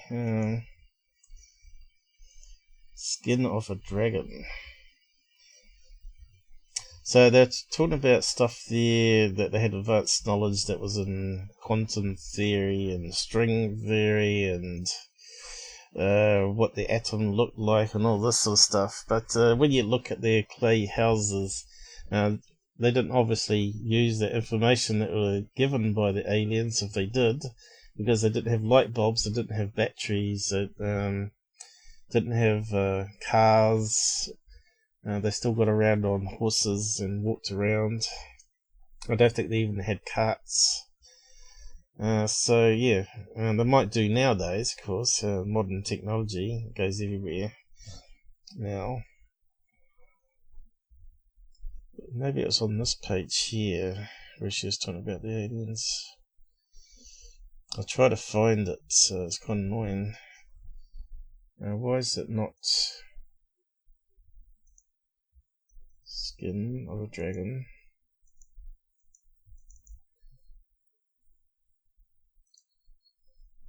It wasn't on that one, I don't think. But anyway, let's move on anyway. There's a big page here. It's almost like an online book,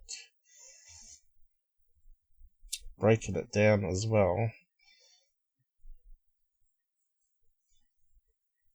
And also talking about the problems of it being ancient knowledge.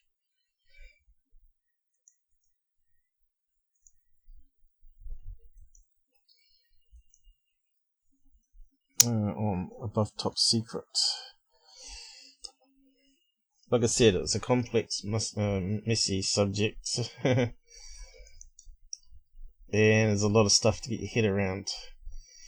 So, white fivers, as they call it, missionaries, routes of contamination. So he's talking about here travellers, like I mentioned earlier. White missionaries, I guess, convert people to Catholic, whatever.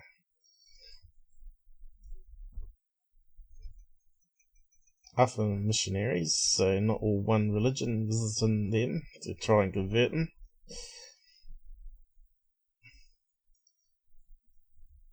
French schools, so they say where they've got the information from. The only route by which information from Western scientists may have reached the Dogon people. So this one's quite interesting. I'll just read that bit here. So, yeah, maybe they've just got a mythology story, and the references to science may have come from other visitors, and the story just got modelled up together, right? So, whether it's 2,000 years old is questionable, obviously. Routes of contamination. French schools missionaries are not the only route by which information from Western scientists may have reached the Dogon. All the talk about missionaries risks reinforcing the view of the Dogon as some remote jungle tribe, only visited by the occasional brace white man on a mission from God. In fact, there were French schools in the area prior to the visits of Marcel Grillet and Germain Dieteline. Peter and Roland Pess of the Warner and Swayze Observatory have referred to the existence of French schools in the Dogon area since 1907-C. Pess and Pess, page 27, citing MP Marty's book Les Dogon, 1957, at page 92. Pess and Pess also mention Islamic schools in the area. Pess and Pess, page 27, again citing MP Marty's book Les Dogon, 1957, at page 92. Temple has clearly read the article by Peter and Roland Pess. He has discussed it in an article on his website entitled Distorted Evidence from E.C. Krupp, 1977. Somewhat disingenuously, Temple points to one irrelevant error in a footnote to the Pess article to supposedly demonstrate the superficial nature of their familiarity with the subject. He completely fails to acknowledge, or attempt to address, the substantive points made by Pess and the sources they cite. In particular, Temple has ignored the evidence of existence of French schools in the Dogon area since 1907. Thus, Temple's discussion about the alleged lack of white father missionaries in the area until the 1940s must be viewed, at the very least, as rather disingenuous and potentially misleading. But is there any evidence that those interviewed by Marcel Grillet and Germain Dieteline had been to one of the French or Islamic schools in the region?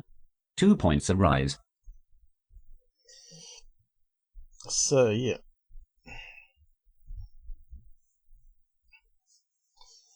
So, yeah, we don't know where the information about the Sirius B and the atom having particles and electrons came from in their teachings. But at the time there, we had, let's see, did I post it here?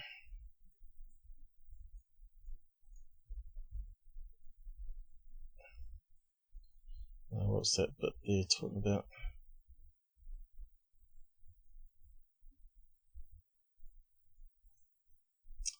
Yeah. So, yeah, as you know, in the 1920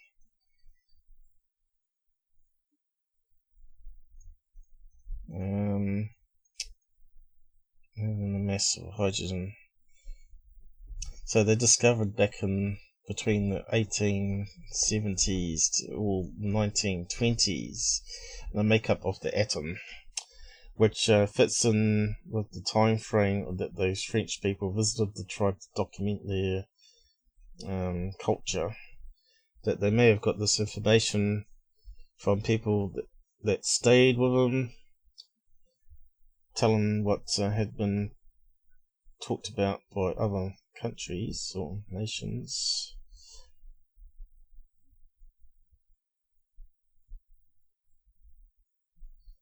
So yeah, why hasn't it got the year number on that though?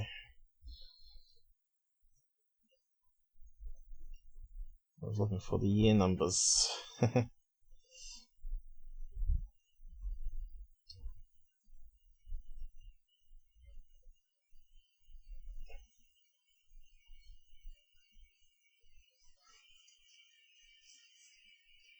I've just got a feeling that maybe that wasn't the page it was meant to be on.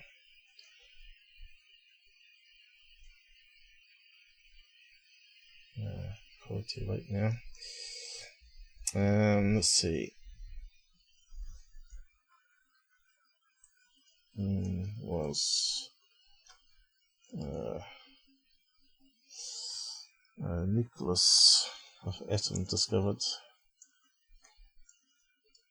I think it's 1921 or something like that. By Ernest Rutherford, who was a Kiwi, a New Zealander. 1911, 10 years out. So it's well within the time frame of them receiving the information before it got documented. So they knew about electrons back then.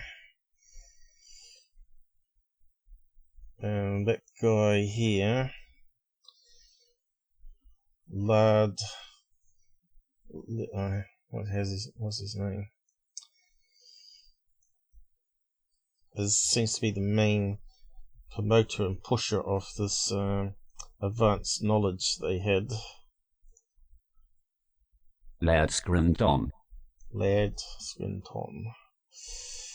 So he's blabbing here that why Carl Sagan's wrong, that they couldn't have got the information from other scientists or people that had access to current day science. And he's making up the claim here. Was it on this page? That they had a knowledge of all sorts of things. I'll just read out it here. I think he's just reading too much into it. Trying to fit it. Many students of cosmology who may have merely scratched the surface of Dogon studies are aware of Robert Temple's claim for Dogon knowledge of the stars of Sirius, and associate that claim with the possibility of an ancient alien contact.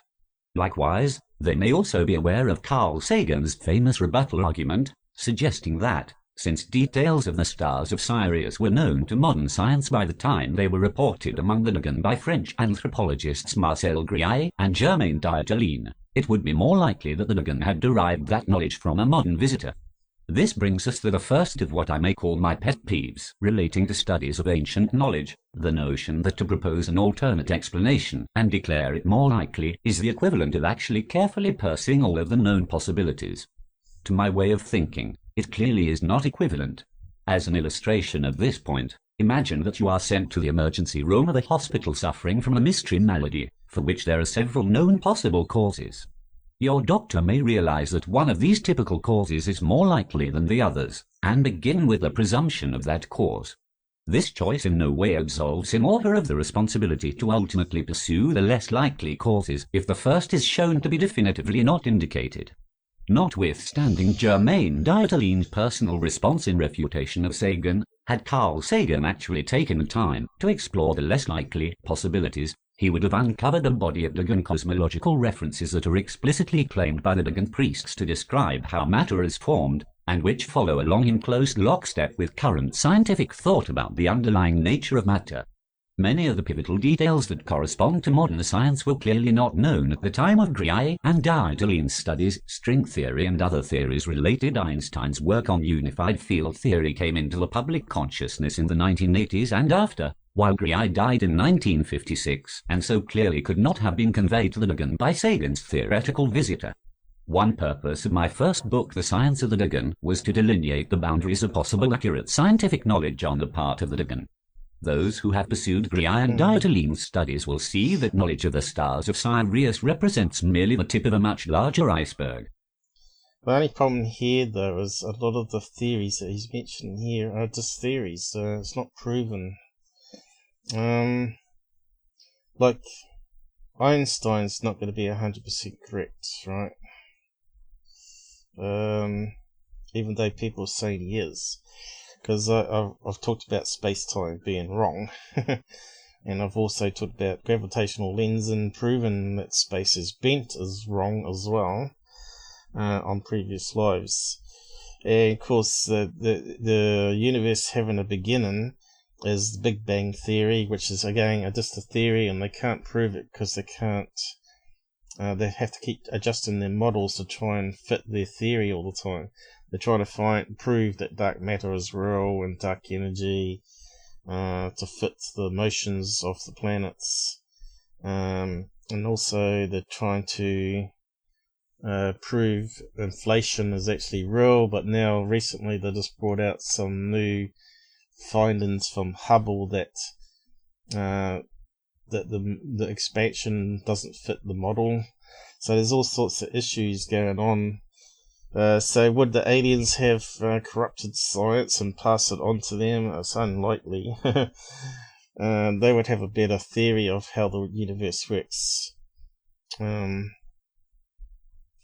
yeah, just general terms that it come out of a black hole doesn't mean anything, though, does it? How many ancient civilizations have theories like that to how the universe was made? You know, New Zealand has a few.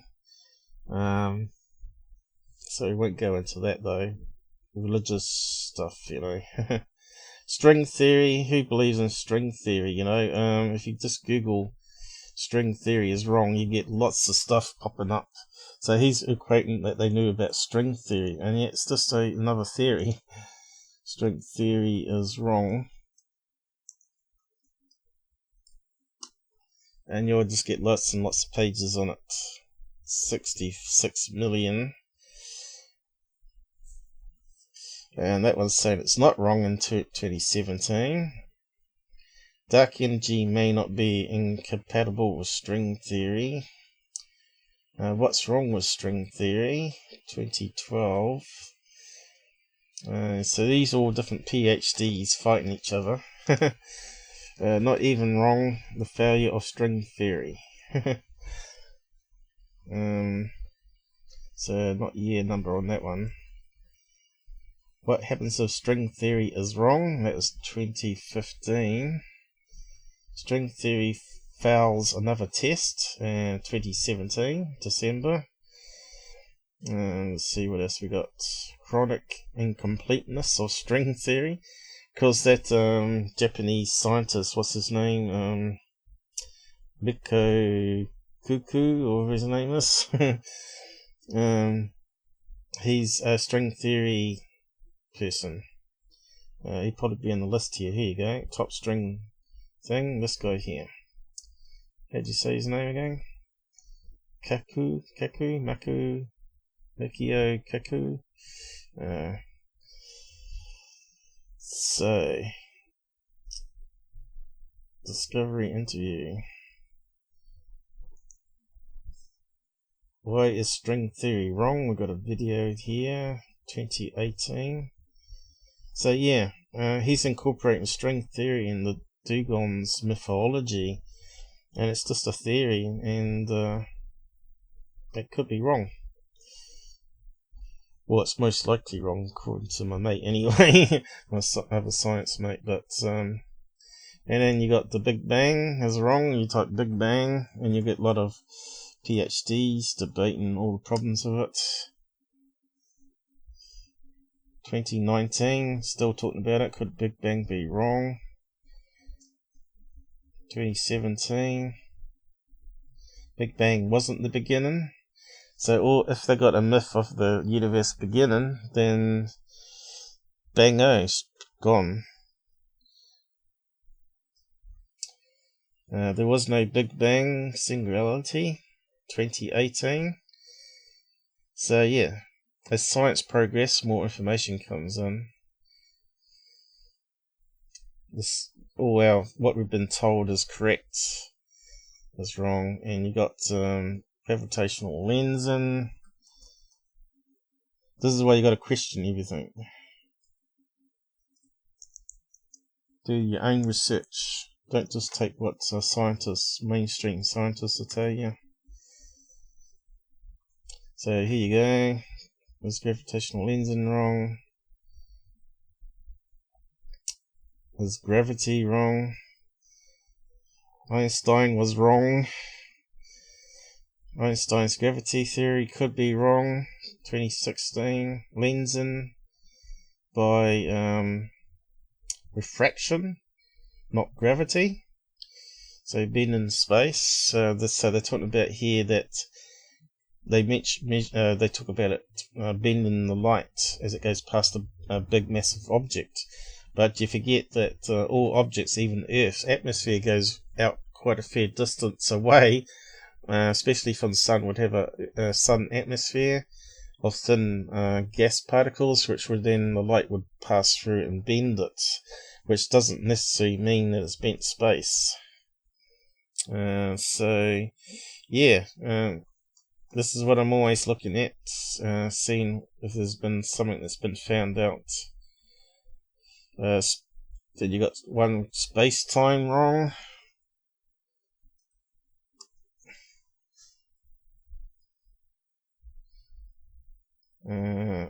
Space-time is wrong. 2016. ResearchGate 2009. Splitting time from space. What's wrong with the theories involving space-time? Was Einstein wrong?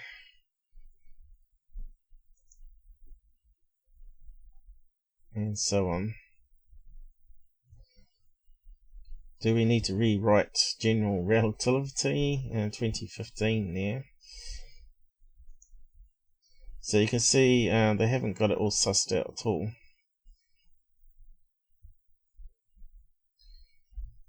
And if you got one thing that's built on top of another one, then that makes the stuff that's built on top wrong as well, if it turns out to be wrong. So yeah, the scientists would be panicking.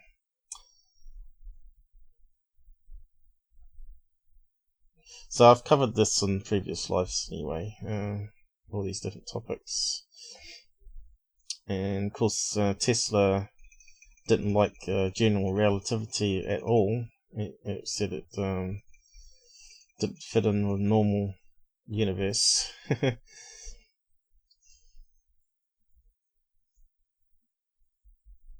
And what else we got? Atom. Close that down. And what was that one on about here? Alright, this is the big list from that same guy, isn't it? I just scaled out the font, saying that the Dogon had ancient knowledge, and I'll just say, nah. I think it's from the same guy. Oh, here it is. Yeah, the same guy. So he talks about creation theory and all that sort of stuff, and the symbols and how they represent. So if you have a look at the symbols,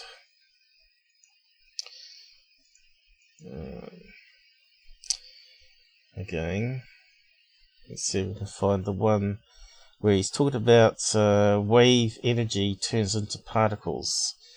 And I said that's not true. You know, you're talking about sometimes particles can be waves and sometimes they can be particles. And I've talked about this before. I'll just open up that and just draw a quick diagram. So we've got a photon that goes through the air, through space. It may not be a sphere. It may be. It may even have a hole in the middle where it spins around inside its internal self. But they call it an energy packet.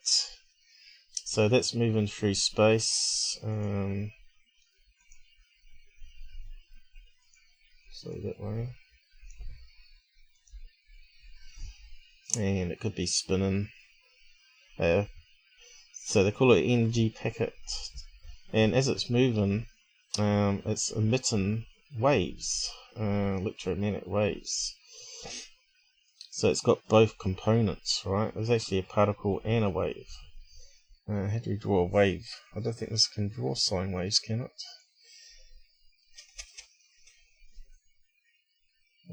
Probably can. Probably draw a straight line.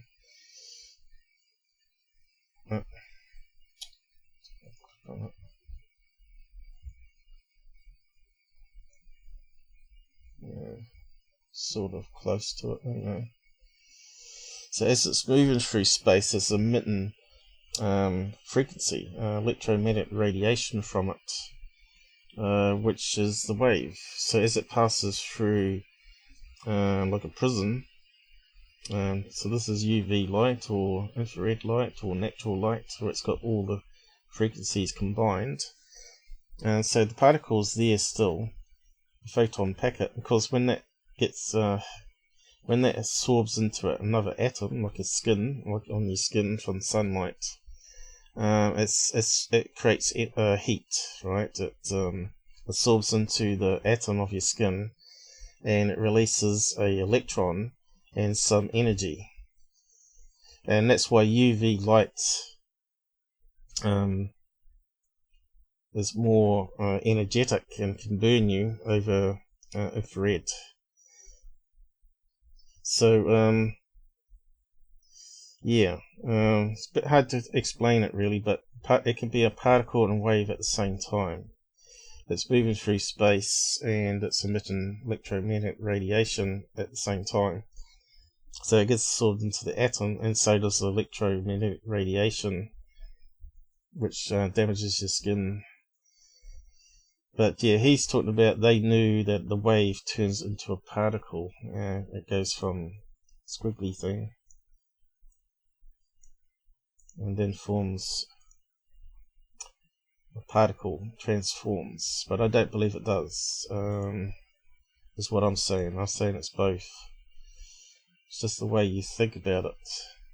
So he's saying it goes from a wave and then turns into a particle in his description that we're going to look at.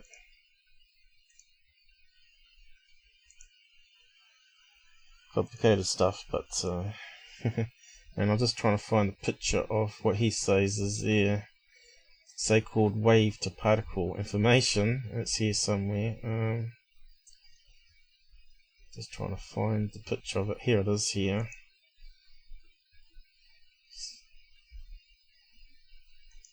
So he's saying this is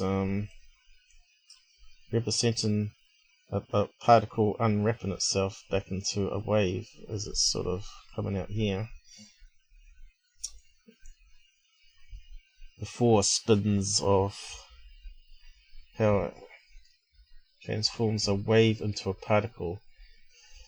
I'm saying that's BS myself, science-wise. Why can't we see all of it here though? Oh, here we go. Describes the act of perception transforms a wave into a particle. And he's talking about the fundamental particles fall into four spin categories.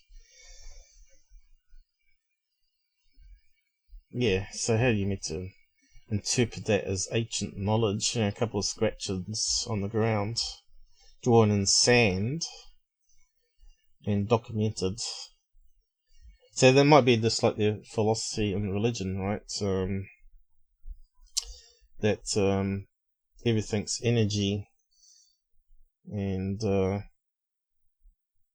universe transmits energy waves, and that's all that sort of modern day self-healing stuff. That there's good energy and there's bad energy and all that sort of stuff. Bad waves, good waves. There's also a picture of, let's see, of what he says is a picture of the atom. Where is it? Here. I think it is. Let's just open that one. Oh no, this is a picture of the atom itself. Transforms a wave into a particle. So I'm not sure what he's trying to say here. But he's talking about it, the Dogon call it Po. It's comprised of seen seeds. What's seen? So because they draw a couple of circles in the sand and put a couple of seed pods down, he reckons that's them with ancient knowledge of the atom being made of different particles. Seen seeds. What's that? Cannabis seed bank. Don't think it's that one. Seen. Seeds of hope.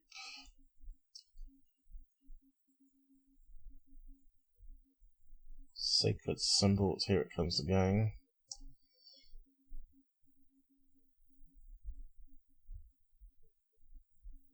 I'm not too sure what he means by seen seeds. Is that like a plant? Sensi seeds? Cannabis? Yeah, I'm sure the ancients knew about cannabis, right? Okay, so not too sure on that one. Coffee beans, that looks like.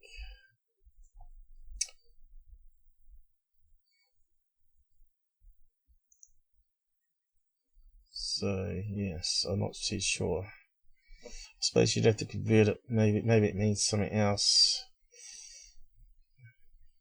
Like it converts to another word, like modern day word for seed, or Egyptian word for seed, maybe.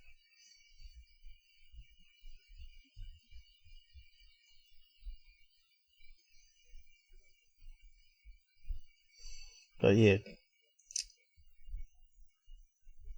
I'm not sure what's in the middle here. Is that more seeds that they put in? They drew it round.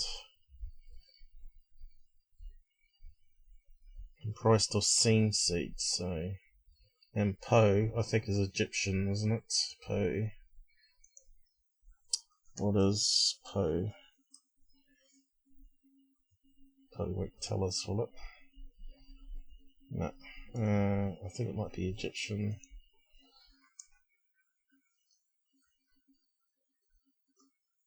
Name for something. This is where it's complicated in research and stuff, right?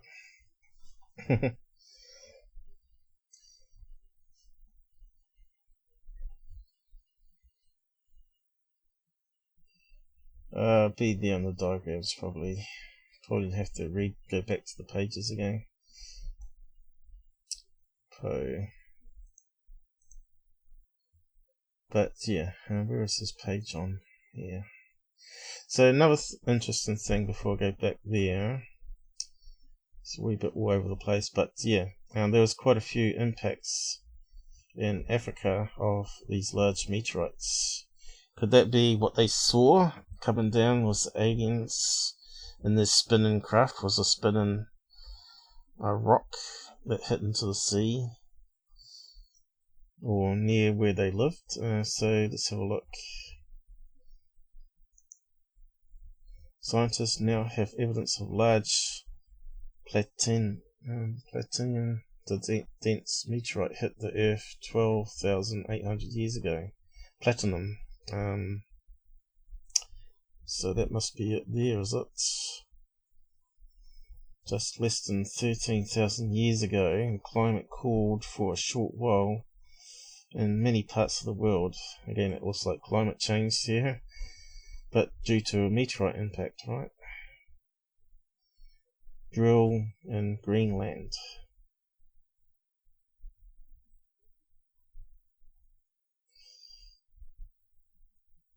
Extinct. What was that there? Extinctions in Africa. that platinum-rich cosmic dust associated with environmental effects may have contributed to extinction of large animals that ate grass. I suppose it caused toxins, didn't it? Places such as Boom Glass near Congo caves in South Africa were important. So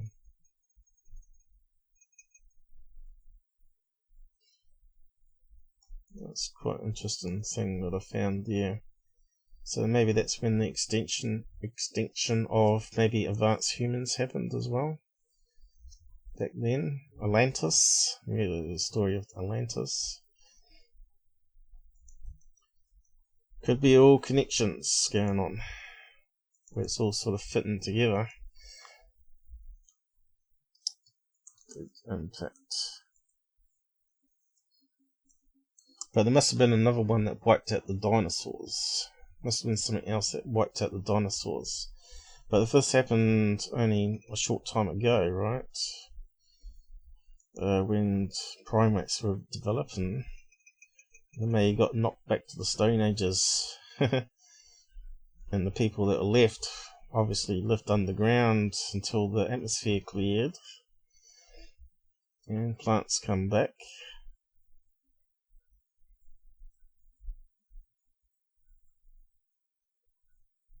But yeah, you'd think there'd be some evidence of advanced technology, but maybe it wasn't that advanced. Maybe it was just, like I said, airships which would be made of wood,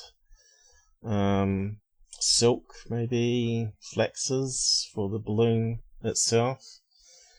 That would just vanish into dust. There wouldn't be probably anything left. They'd just see maybe an ancient boat and think it's just a normal boat. So it's possible.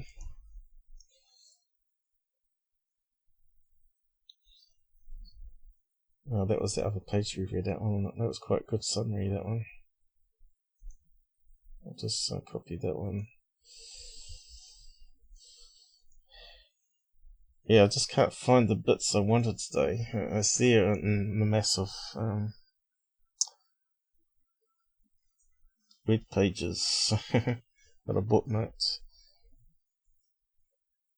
But there was one here talking about the aliens having grey skin, which contradicts the other ones that were saying it was fish-like. But yeah, I'll just read out this Wikipedia here on the aliens before I go back to the atom stuff. So here, where did the aliens come into it? So this is on Rational Wiki page, debunking it.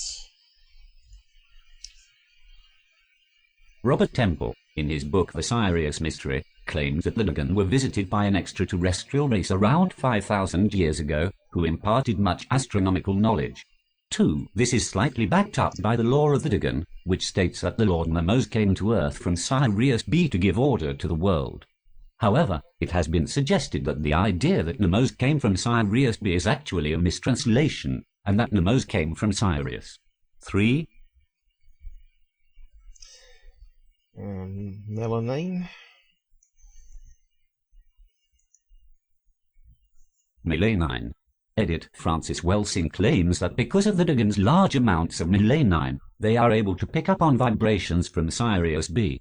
There is currently no proof that this is even remotely possible. 4. And also raises the question of why other African tribes or Melanesians wouldn't have similar legends, given that many of them also had copious amounts of melanine. Melanin. So what is melanin? Is a racist, I reckon. Pseudo-scientific idea.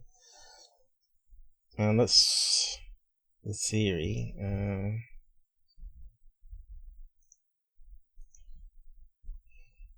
Here we go. Tells the properties down here.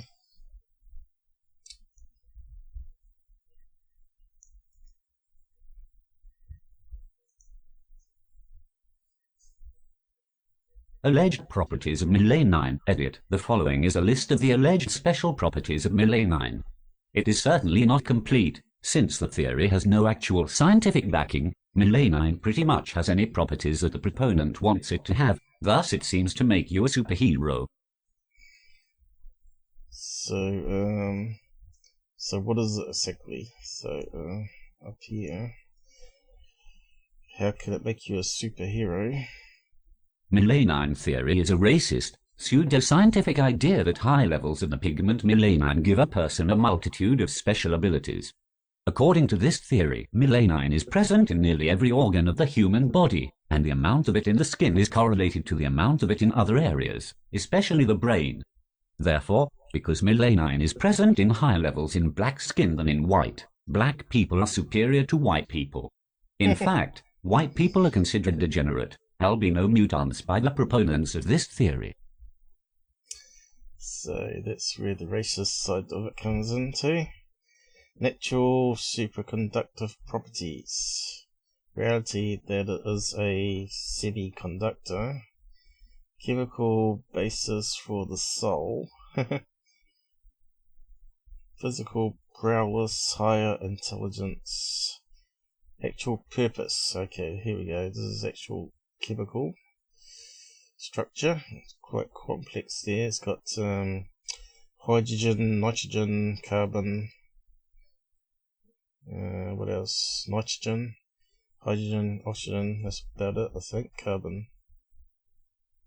So there are many chemical.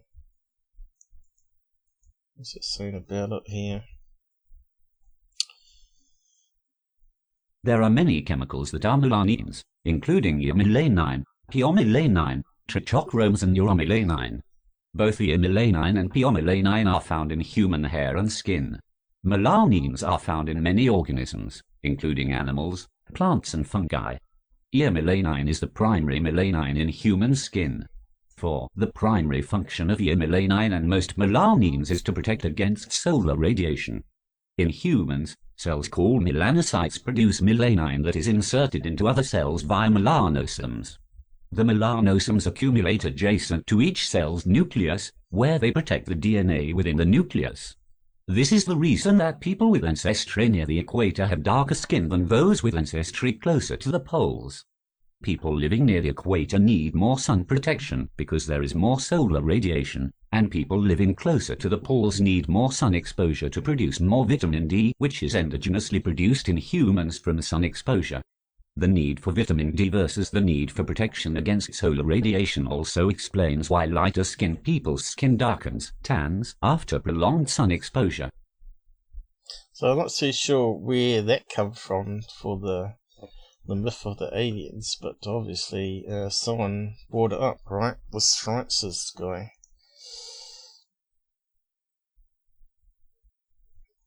Saying that their intelligence or their super knowledge or whatever comes from that. So I'm not so sure where that guy comes into the picture, but you can see how crazy it's got.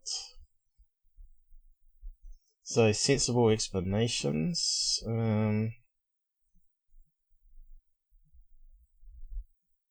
Again, we've covered that pretty much, I think.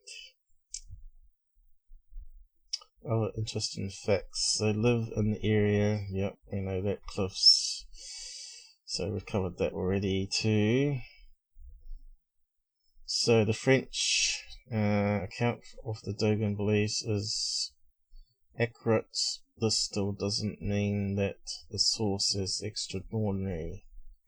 Although Dogon could not have developed knowledge of Sirius B on their own, there is much more likely external sources. A technological civilization already populating the Earth. Yeah. So kind of crazy. All the stuff that's come out on this makes it really complex. So it's talking about these more on these creatures scattered throughout the universe. So that sounds like panspermia there, though, doesn't it? Which is maybe what it means there, which is not too far-fetched.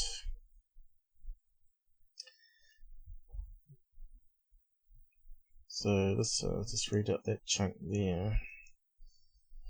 See, the whole myth is really, really complicated. Dogon mythology says that Momo was the first living creature created by the sky god Ma. Shortly after his creation, Momo underwent a transformation and multiplied into 4 pairs of twins. One of the twins rebelled against the universal order created by Ma. To restore order to his creation, Ma sacrificed another of the Momo progeny, whose body was dismembered and scattered throughout the universe. 1. This dispersal of body parts is seen by the Dogon as the source for the proliferation of Binu shrines throughout the Dogon's traditional territory. Wherever a body part fell, a shrine was erected.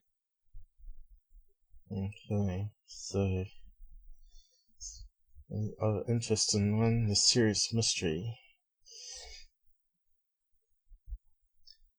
I think we've sort of covered all that already, haven't we?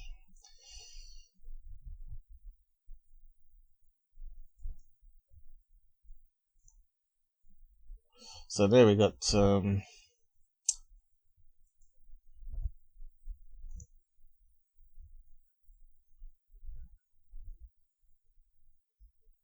let's see what's here. It's called the Poe. Right, so the Poe, let's talk about the invisible partner of Sirius B, is it? So what's that got to do with the atom, though? You know, see what I mean? It's a bit hard to pin it all together. All these people making claims.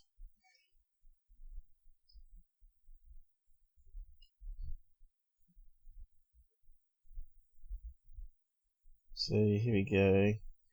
This gift of grain is association not only with extraterrestrials. So let's have a read of that nonsense. The star and the grain. So this is that where the grain solos come in, all the seed pods that we're talking about?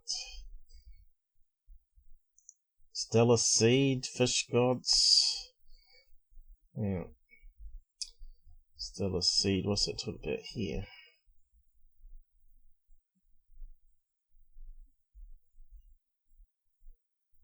Of course, now they're trying to relate it to Osiris, Egypt myths. Seed genius was located near the sun. Maybe I shouldn't read it out. It's sort of like mumbo jumbo, really, to me. It's like a religion trying to fit into science, elements and aspects of life. It's almost like a new age religion, almost.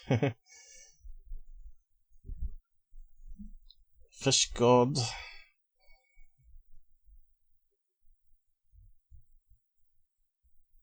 Stellar seed. Star Poe. Well, let's just read out a little bit there.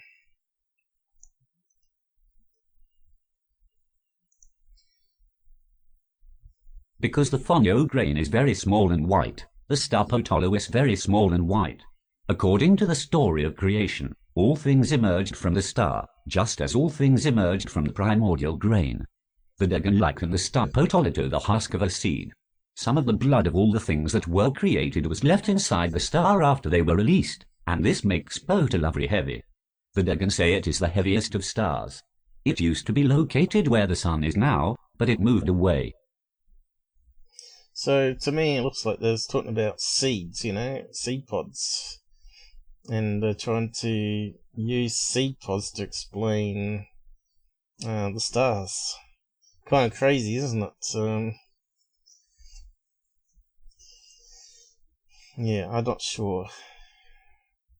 They're still looking more like a myth story and mixing in some current knowledge of the star systems and atoms and What was the other stuff? Wave particles to symbols. It's like looking at crop circles almost, isn't it? Truth be known. So yeah,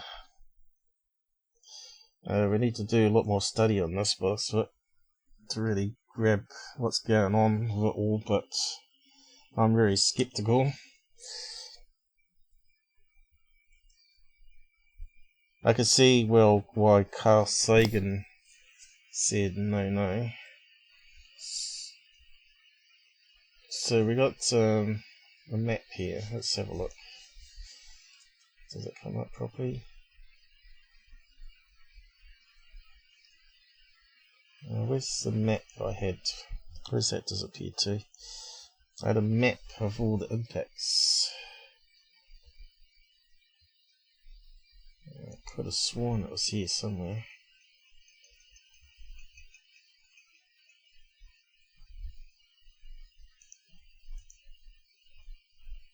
Let's talk about big impacts. These are big impacts, I reckon, all over the world by meteorites. But there's also a lot of smaller ones. Certainly one over India there. Middle America, South America, Australia, a big one there. Oh, there you go. Puts all the circles up for us, so they're all the impacts. So there are definitely some in Middle Africa there. Some on the coast here where the Dogon are. Look, there's one up there where they live. See that little tiny one? Yeah. Can't quite read the writing. But you can see these little tiny circles here, look. It's all around the area off the coast and where they lived. Just makes you wonder if that's what they saw coming down, right? List of impact craters, Africa. So there might be some truth mixed in with mythology again. Meteorites, Africa.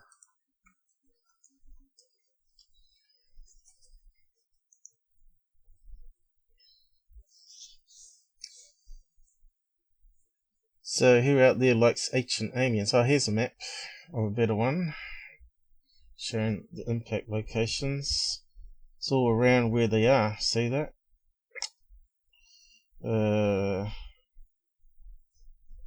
Era Mean and New Life is the current and most recent of the three. So they're saying those ones happened 66 million years ago. So these must be big impacts. So a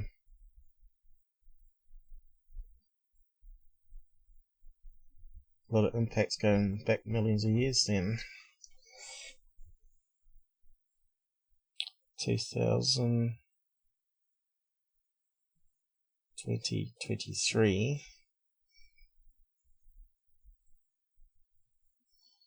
About a couple of thousand years ago.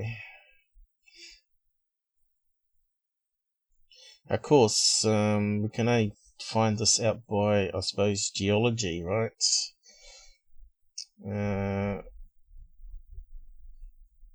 If a meteorite crashed down near the sea, it may have not been recorded if they didn't have a written language, and they may have just seen it as a religious symbol of, someone said on the side chat here about seeing comets or meteorites going in the sky as a religious sign. So I got you interested into it, huh? Yeah. But yeah, like I said, the earlier stuff, with my connections with the Hopi Indians and the structures of the buildings was quite a good, striking one. I'm surprised no one else on these research things have done any connections there, but it's the first thing I saw.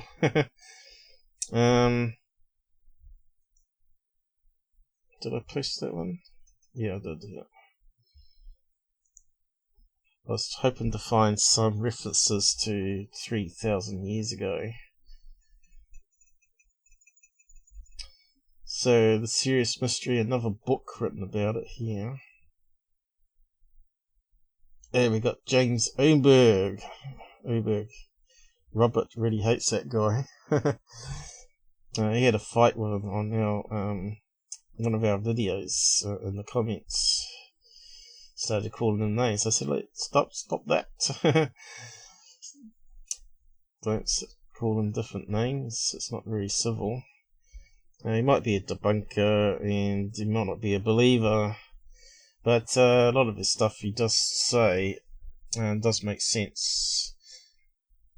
Although he tried to debunk the New Zealand UFO case as a squid boat lights off reflected off the clouds, was it? Which is totally ridiculous. Okay, Shelley, I know some of you are going to had to dash off. Like I said, this is a quite complex topic, and me spending a week on it probably not enough to understand it all. So I'll just give you a head up on it here, and it's quite fascinating still though.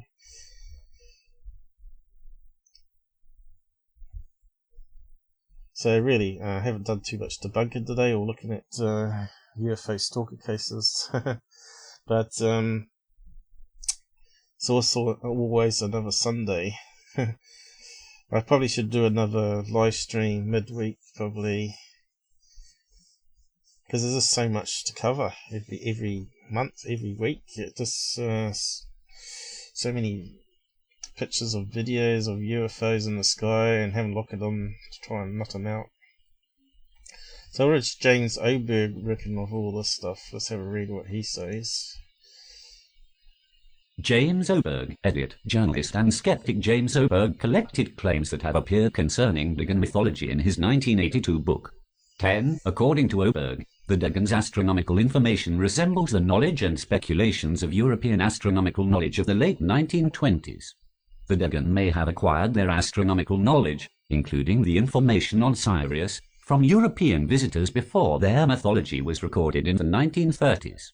Oberg also points out that the Dogon were not an isolated tribe, and thus it was not even necessary for outsiders to inform the Dogon about Sirius B. They could very well have acquired such knowledge abroad, passing it on to their tribe later.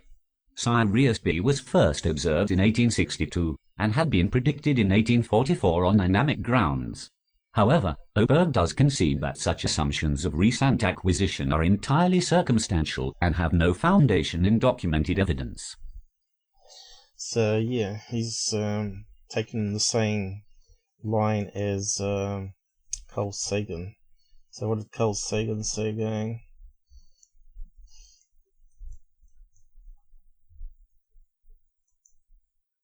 So they don't talk about astronomer atoms. Carl Sagan touched upon the issue in his book Breaker's Brain, 1979, Seeing Problems in Temples Hypothesis. As an example, Sagan believes that because the Dogon seem to have no knowledge of another planet beyond Saturn which has rings, that their knowledge is therefore more likely to have come from European, and not extraterrestrial, sources. So yeah, so these are your skeptics, right? What's that one there? So skeptic. Among the body of works in a traditional of ancient astronaut ideas. Doesn't say much there though, does it? Was ultimately inspired by what's he talking about here? Mythos of 2006 book. The Cult of Alien Gods. Extraterrestrial Pop Culture. Unproven Claims.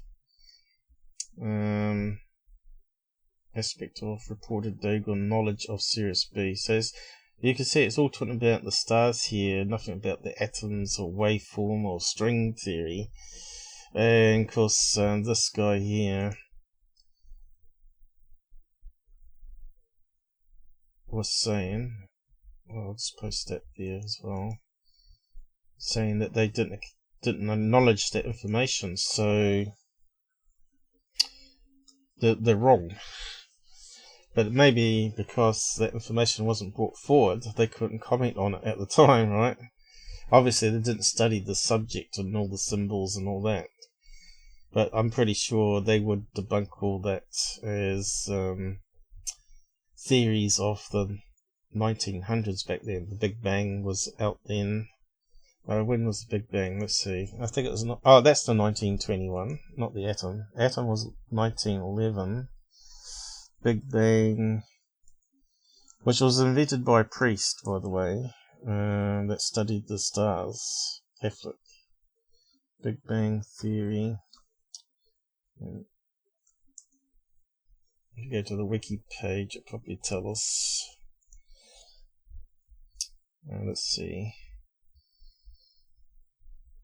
That's a TV show.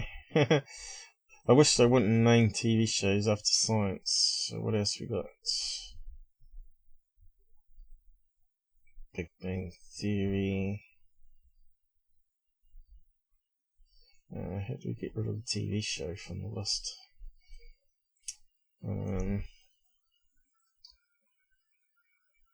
Invented, maybe. So Georges Lemaitre, whoever his name is, was the priest. Georges Lemaitre. Universal expansion was predicted from general relativity by Alexander Friedman, which Einstein used in 1922, right? So there you go. So the universe expanding, which the Dogon have talked about, well before Hubble made his 1929 analysis and observations. So that's talking about inflation there, as stars are moving away, they're getting redshifted.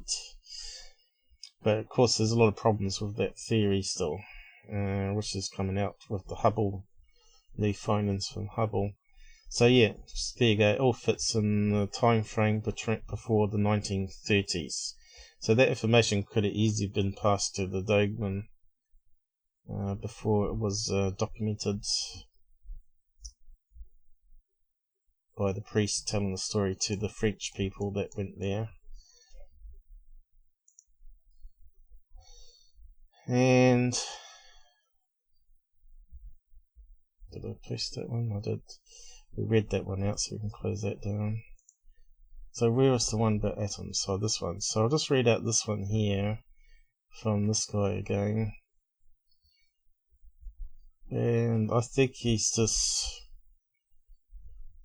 what you call a fanatic. Saying that all matter was created. So we'll just go and read out a chunk of that there. He likes to talk about water, fire, wind and earth. Correlations between the Dogon myths and science. So he's trying to relate it to science, but yeah. I'm very skeptical of these claims. So let's just read all that chunk out.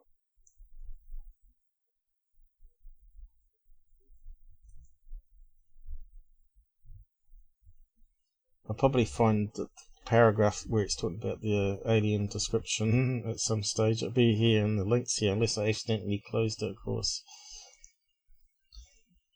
Correlations between the Dogon myths and science begin with explicit statements by the Dogon priests, which establish that the esoteric tradition of the Dogon is specifically understood to describe the underlying processes by which matter and life were formed. Details of these processes then play out in parallel with modern scientific theory, matching the components and component processes of myth with those of science. This kind of direct correlation with known facts taken in any context other than that of ancient myth would surely be accepted as a positive statement of real knowledge.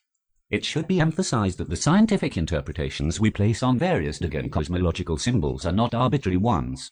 Rather, they are driven by and are consistent with the ways in which the Dogon elders understand and define their own symbols. These interpretations are aided by the definition of cosmological keywords such as po, seen, bamu, yula, tenu, and toimu, and by symbolic keywords such as water, fire, wind, and earth.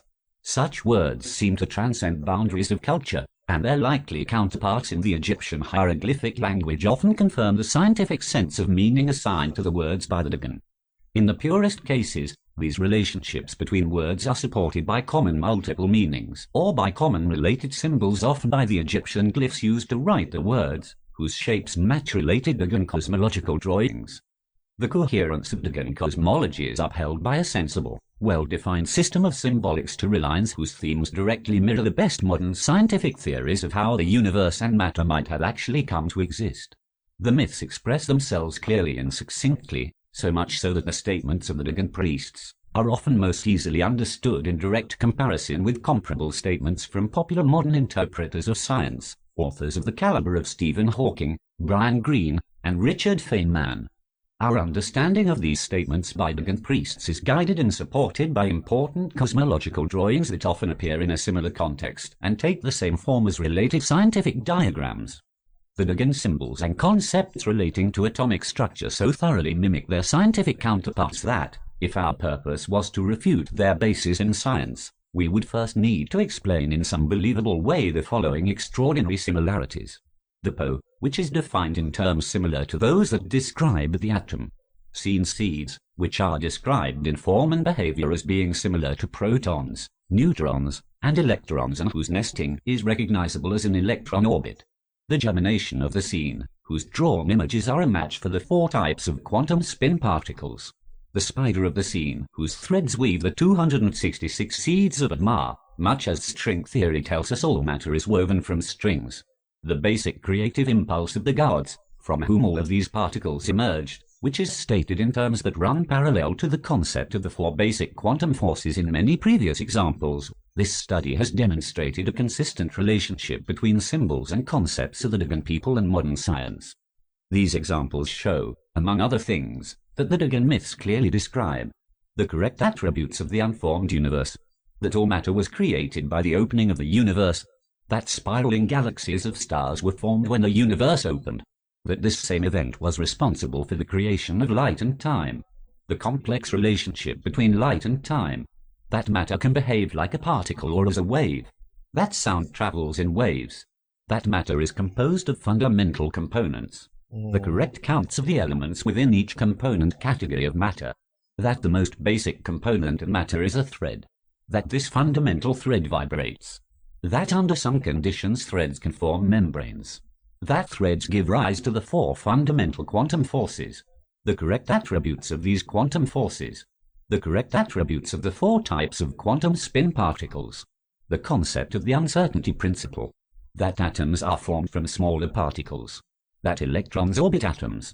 that component particles other than electrons make up the nucleus of an atom, the correct shape of an electron orbit, that electrons of one atom can be stolen by other atoms to form molecular bond, that light is emitted by changes in the energy level of an electron, the correct electron structures of water and of copper, that hydrogen atoms form pairs, that sunlight is the result of the fusion of hydrogen atoms, that water goes through phase transitions, that the emergence of matter in the universe is related to phase transitions, the correct steps in the natural water cycle, that the first single cell emerged spontaneously from water, that cells reproduce by mitosis to form 2 twin cells, the correct sequence of events during sexual reproduction and growth of an embryo, that female and male contributions are required for sexual reproduction, that children inherit genetic characteristics from each parent, that there are 22 chromosome pairs, that sex is determined by the X and Y chromosomes,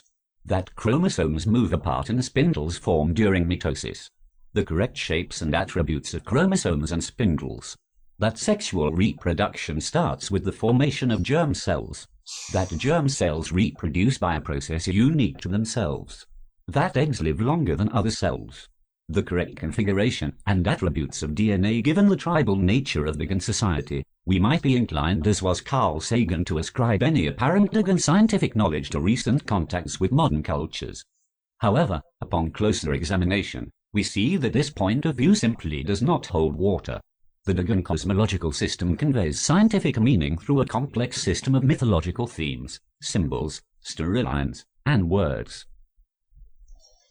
So yeah, he's claiming they know all that information, right? And if we go back to what these people look like. They don't look like genius scientists, right, from that knowledge. And they live in clay houses. Where was it? Oh, I probably closed it down now. These clay houses. Yeah, so if you had that knowledge for 3,000 years, and our knowledge in modern societies happened in 150 years, and exponential. If they knew about the atoms and all the claims that he's making there, then they didn't do much with it. So to me, it looks like he's finding stuff, trying to match stuff to modern physics and science, and a lot of that's still only theories as well.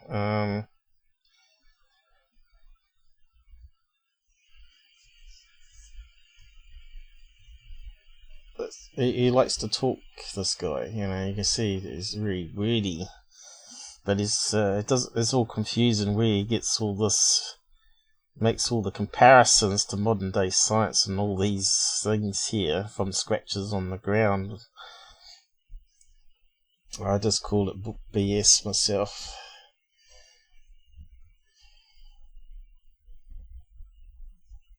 I'm pretty sure the Chinese were probably a lot more advanced than these guys were. At least they could make weapons and gunpowder and yeah. So yeah, I'm not too sure about this guy pushing those claims, but you can see here the pictures that he's drawing and his book covers here. He's the one that's mostly pushing all that side of it. Origins. No book cover there. Science. Yeah, what's this? You know, this is a sand thing. Let's have a look at that one.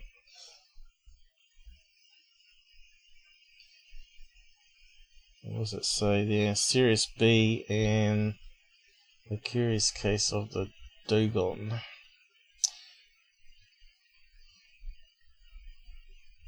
So yeah, I'm not too sure what this guy's on about.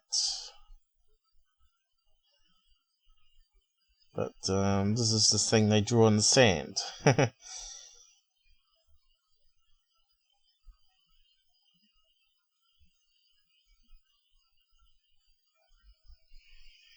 So how's that going to be like modern knowledge there, you know? So have we got actually anything that they're talking about? ABC business? I think it's around somewhere. We've got this one here. That one's got more information on it.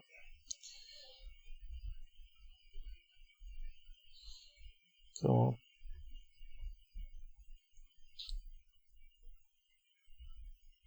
So what's that one saying there? It's got some fine print. Whoa.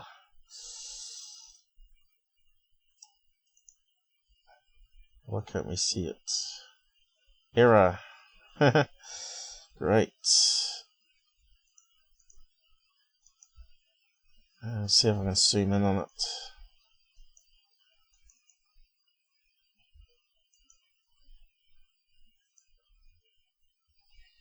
What's it say? Oh, a bit blurry. So there's the PO, number B. What else we got? EMMA, which is C. There's that one in the middle there. A sign of something rather. The star of something. Just scratches, you know. Interpret all that as being knowledge. I don't know.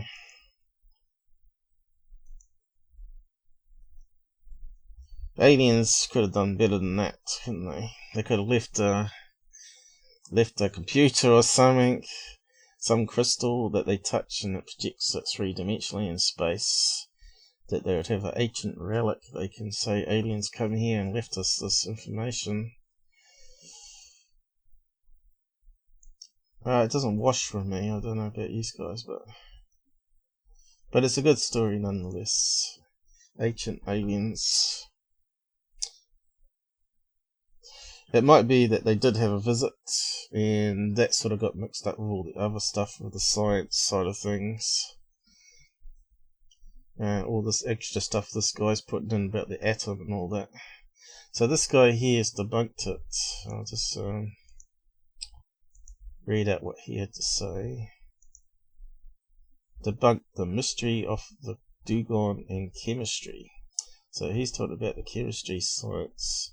So this is Institute for Advanced something or other. I think he's a PhD anyway. But we'll just read out what he has to say about it all.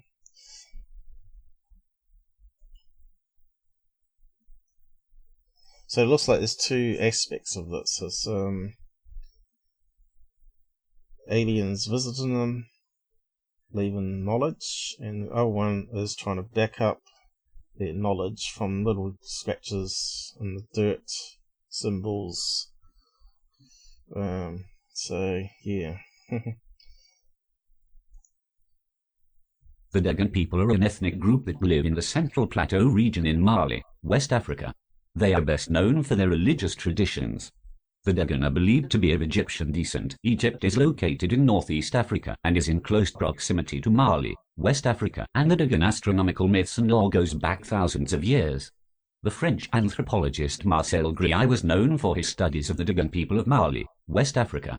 In the 1930s, Gréay and his graduate student Germain Dietolin undertook several group expeditions in Mali to study the Dogon people. During these expeditions they pioneered the use of aerial photography, surveying, and teamwork to study other cultures. Gréay studied the Dogon in Mali from several days to months in the years 1931, 1935, 1937 and 1938, and then annually from 1946 until his death in 1956. Gréay lived amongst the Dogon people for 15 years. In October 1946, a blind Dogon wise man elder named Ogotamili taught the main symbols of the Dogon religion to Gréay. Gréay and Ogotamili spent over 33 days in conversations about Dogon traditions. Ogotamili shared with Gréay all of the religious stories as well as creation mythologies, the same way in which Ogotamili learned from his father and grandfather. This is very important from a historical perspective, because the Dogon people were still passing down their traditions and history orally at the time their religion was recorded by Gréay. The Dogon have no fundamental scientific principles to add upon. The religion and mythological stories above are just that, stories and myths, and no scientific texts or teaching, for example, scientific rules and or laws to add upon further discoveries, exist. Therefore, the concept that the Dogon have advanced chemistry knowledge is a romantic notion and just a pipe dream. Therefore, this article has illustrated that the Dogon did not have advanced knowledge of modern-day chemistry and no advanced knowledge of the structure of matter, as recently claimed. So there you go, that guy's really putting the boot in. So who is he? So that's what I'm saying too. This guy that's writing all these books is making extreme claims, and he's saying that it's only passed mouth by mouth as storytelling. So here we go. Institute Advanced GAB Studies, PhD in Chemistry. There you go. So if they didn't, so obviously in that big list that we read before was chemistry part of that as well as physics, because they're talking about biology and all that sort of stuff, and DNA, wasn't it? DNA, and there was a whole list there. Anyway, it's about 50 things in it that guy was claiming they knew. So yeah, That's ResearchGate. So when was that published? Not that long ago, a couple of years back. So,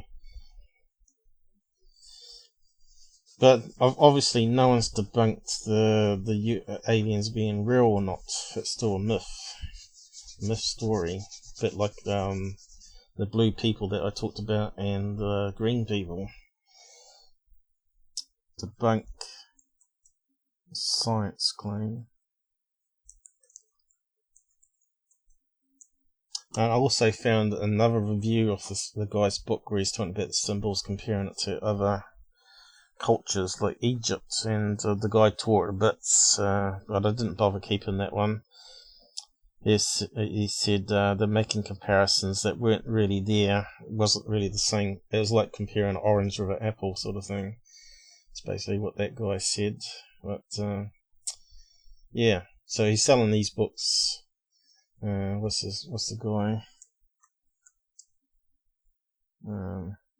Dogon. He's got a few books.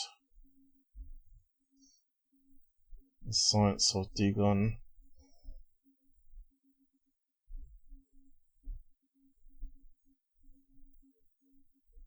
I was hoping to find the Amazon link. Is that Amazon? No. Oh, here we go. No.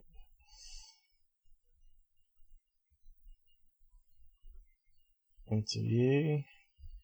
Secret Symbols of the Dogon, another book by him. Science of the Dogon. He seems to be the one pushing it all, making claims that Carl Sagan and all the rest of the people are wrong. So how many books has he got? There you go, here we go. So these are all the books he's written. 2002, 2016. It's like typical Ancient Aliens guys, where they keep knocking out books and theories, right? If they sell for $30 each, I'm not sure how many they would sell worldwide, but probably enough to live on if you keep knocking out a book every year. Probably wouldn't get rich unless it was really popular. Yeah, you'd have to sell like 1 million copies, right? At $30. You'd be laughing, because you'd probably get, what, how much out of that $30 would you get? $5 maybe? $5 million in the bank. But I see he's only listed on UK only, which I'm not too sure why.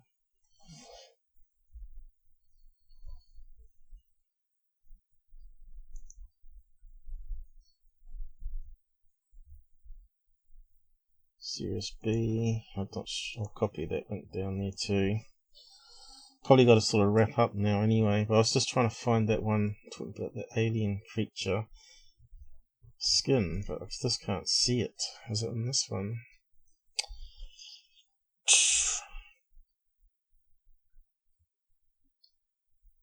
What they're saying here.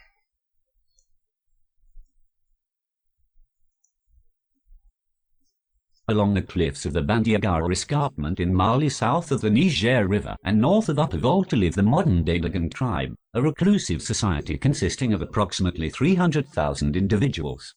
To all outward appearances, they are a primitive tribe who manage a mere subsistence living as onion farmers, metal workers, weavers, and artisans under the often difficult conditions of a Sahelian climate, one that typically provides 4 months of rain followed by an extended dry season.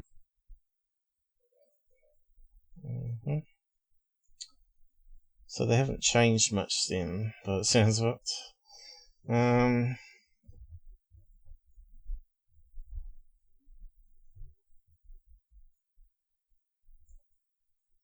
Not sure if there's anything else that we need to pull from that page or not that we haven't heard already. What's that saying there about the granary? Because it goes about the granary all the time, doesn't it?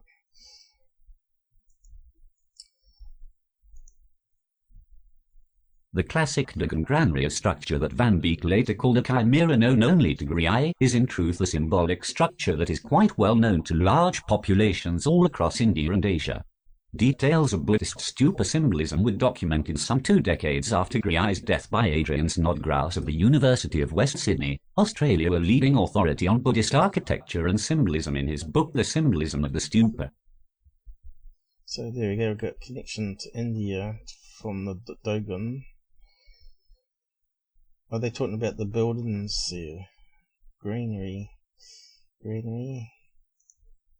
What do I mean by that? Is that little strange shaped building that has a curved top on it, for storing seed in it? There's a greenery there. Stone house. Well, it looks like they're houses. Greenery. A storehouse or repository for grain. Yeah, so storing grain, right? Dogon. There you go, Dogon Clan granaries.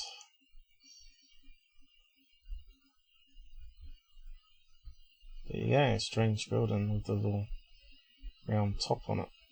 I suppose that's one of them too, is it? Yes, looks very advanced civilization there. I'm just can't get over that guy talking about how they know all that quantum theory and atoms. Nah, I don't believe it.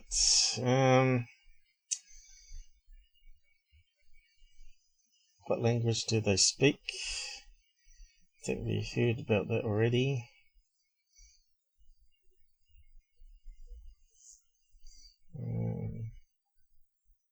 What does the mass represent? What's it say there? Dance creates a bridge into the supernatural world. That sounds almost like Aboriginal in Australia, doesn't it? So it doesn't say there, it doesn't represent the aliens that come down in mythology.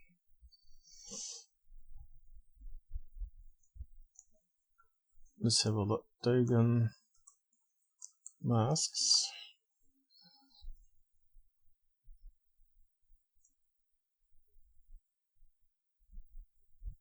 So that should give us all images. So there's the thing on the top of the head that I was talking about to start off with.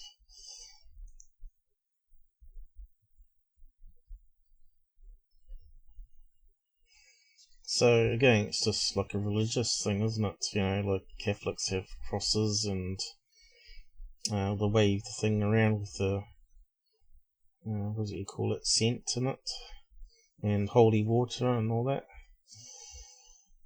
So these are the crazy masks. They're more like headhunters type masks, that one. I'm not too sure if that's meant to be representing the fish aliens, but it certainly doesn't look like a fish.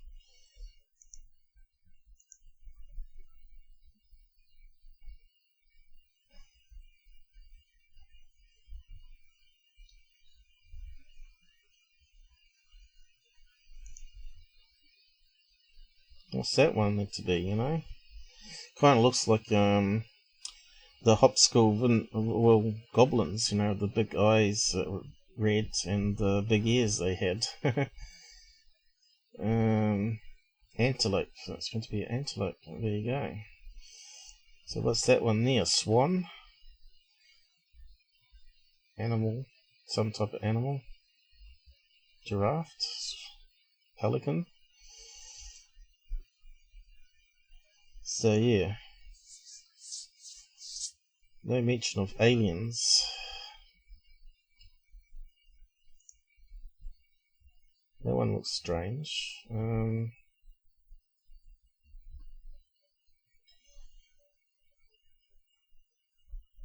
Yeah, how crazy that one is. Mask of the world.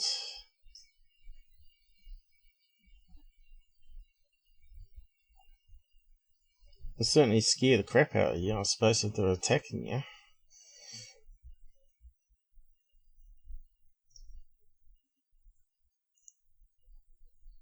And what's the thing with the stilts? What's all that about? To make them big and scary, maybe? Underworld? Antelope mask on there. So that's not the fish aliens. So what's this one here represent then? Kanga. Kanaka. I'm not sure how you say that one anyway. Mask. Universe. So this might be represent the universe or the Sirius B. Maybe.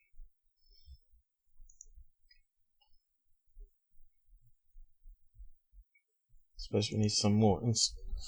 So this claiming it as art rather than representation, right?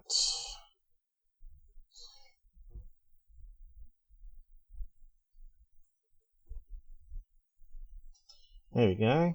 Funeral. It's a Dana funeral. Mask known as a. So what's it saying there then?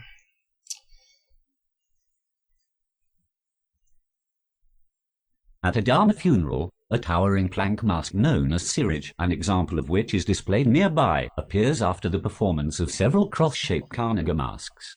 Admired for the vigorously sweeping movements of its dancer, Karnaga is worn with a colourful costume that includes a plaited fobble hood and cowrie shell-covered vest. It appears in groups that range from a few masks to as many as 70. Yeah, no mention about the fish aliens there.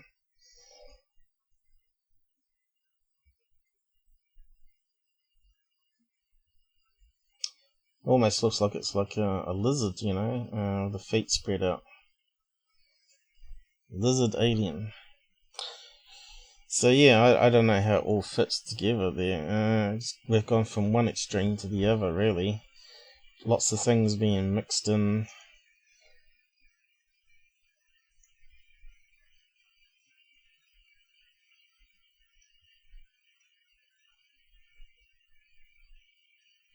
I'll post that link. I think I may have done it already, but we'll post that one too. We've sort of got to wrap up soon. How are we going? 5:30. Oh, yeah. DNA, chemistry. That's all the chemistry. Hubbub.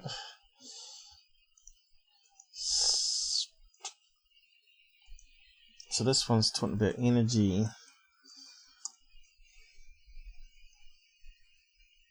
So what are we saying here? DNA cool. They're saying that looks like DNA. Just looks like a pattern. And they're talking about the snake wrapping around represents DNA here. The serpent. What's that saying? We are energy. Well, all matter is dense energies. Atoms are energy. Consciousness. You can see how this is playing into the New Age stuff, right?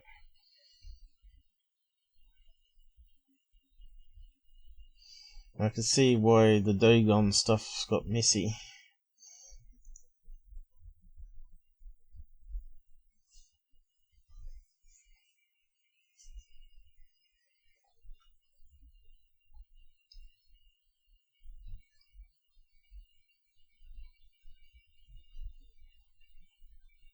Skin of a dragon. It's the work of modern molecular biologists. We know that DNA emits a weak form of coherent light that works like a communication system between cells and even between larger organisms.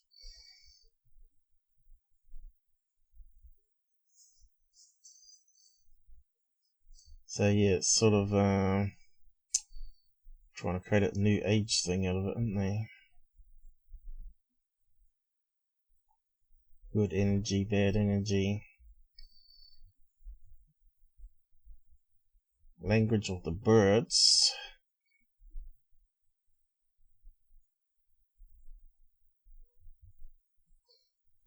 So yeah.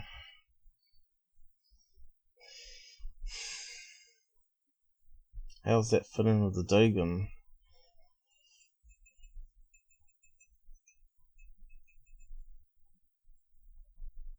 Because I drew that circle pattern. You see what I mean? It's very confusing, all this stuff. So there's all the circle ones we were going over before. Legends of the Koori people, Australian Aborigines, described upon the rocks of the land, one of the paritiides of our race. What that is, go back 50,000 years. Mixing of blood. Nice. So yeah. Talking about wisdom, spiritualism.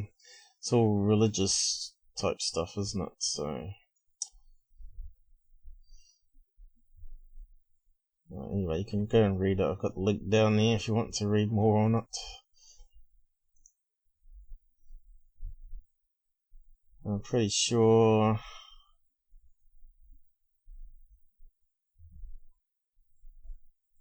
the link I wanted has disappeared.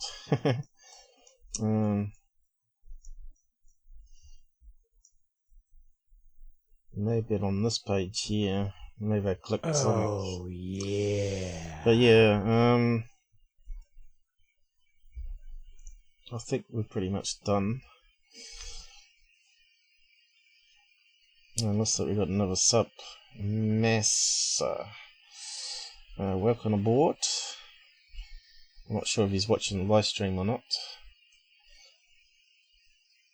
So these are the sand drawings in the sand, right? They're photographed, right? So the priest would draw this on the sand and then interpret that to be ancient knowledge, advanced knowledge. Crazy. There he is drawing it on the sand, telling the story.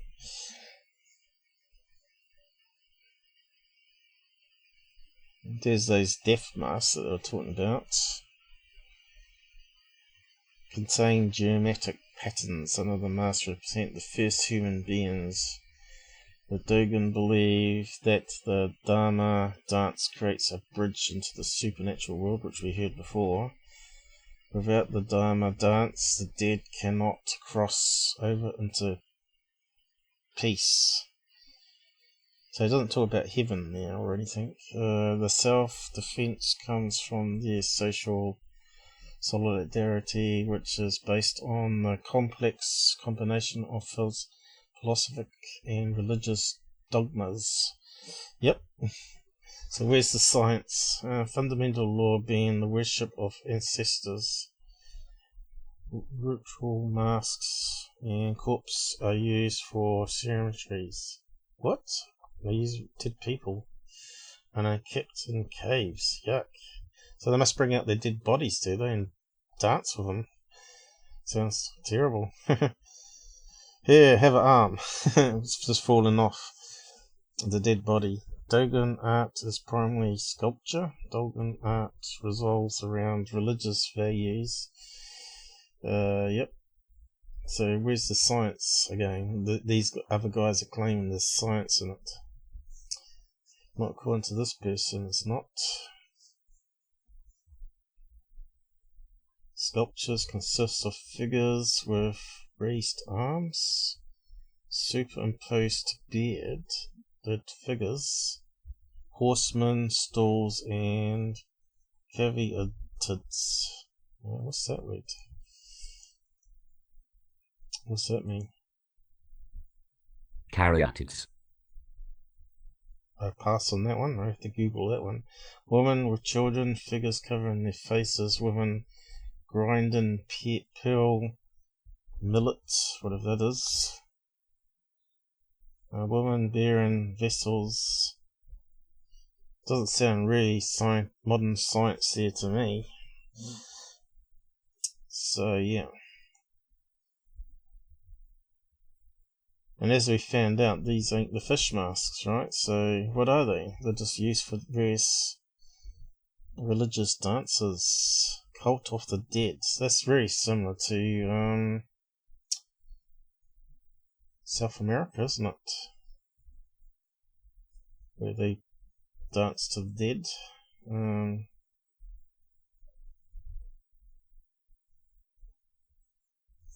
So yeah, did I post that one? I think I may have done, but that's more about the art and religion.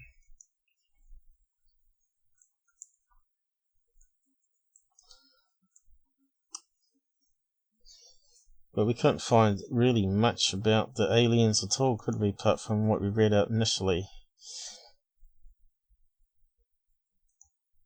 I still didn't find that one about that grey skin. That's a shame, because I wanted to read out there, because it conflicted with all the other stories. And I just wonder where all these people get their information from. It's like the Ancient Aliens guys. They seem to feed off each other and seem to make up stuff to fit their agenda. But yeah, I suppose I better finish up there, guys. I suppose we can re-look at it again some other time if we want to, but this is really like a research live, I'd call it, where you're looking at it together. But yeah, I think my initial stuff for the first hour on it was probably the main stuff there, about how the houses are very similar to those found in the Hopi Four Corners, and some of their drawings of the so-called fish people was very similar looking, and the circles, as someone's already pointed out. So yeah, I think I might wrap it up there.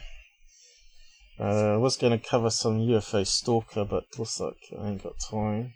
How many hours have we gone? What? 3.5 hours? Bloody hell. Yeah. I've really got to do some UFOstalker next time, I think. Catch up with some of this stuff, but I probably... I don't know, we might be right. They might scroll off.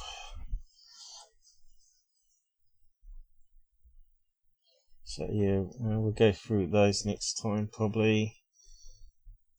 Getting closer to Christmas, so there'll probably be less viral stuff going around, probably, to analyse.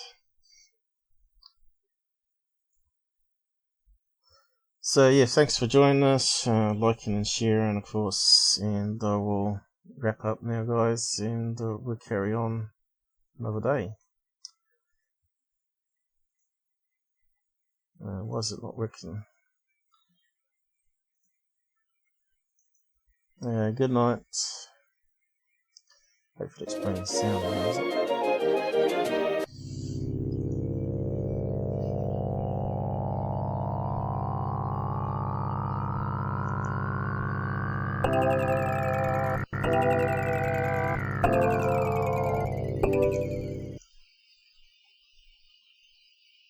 Looks like it didn't place.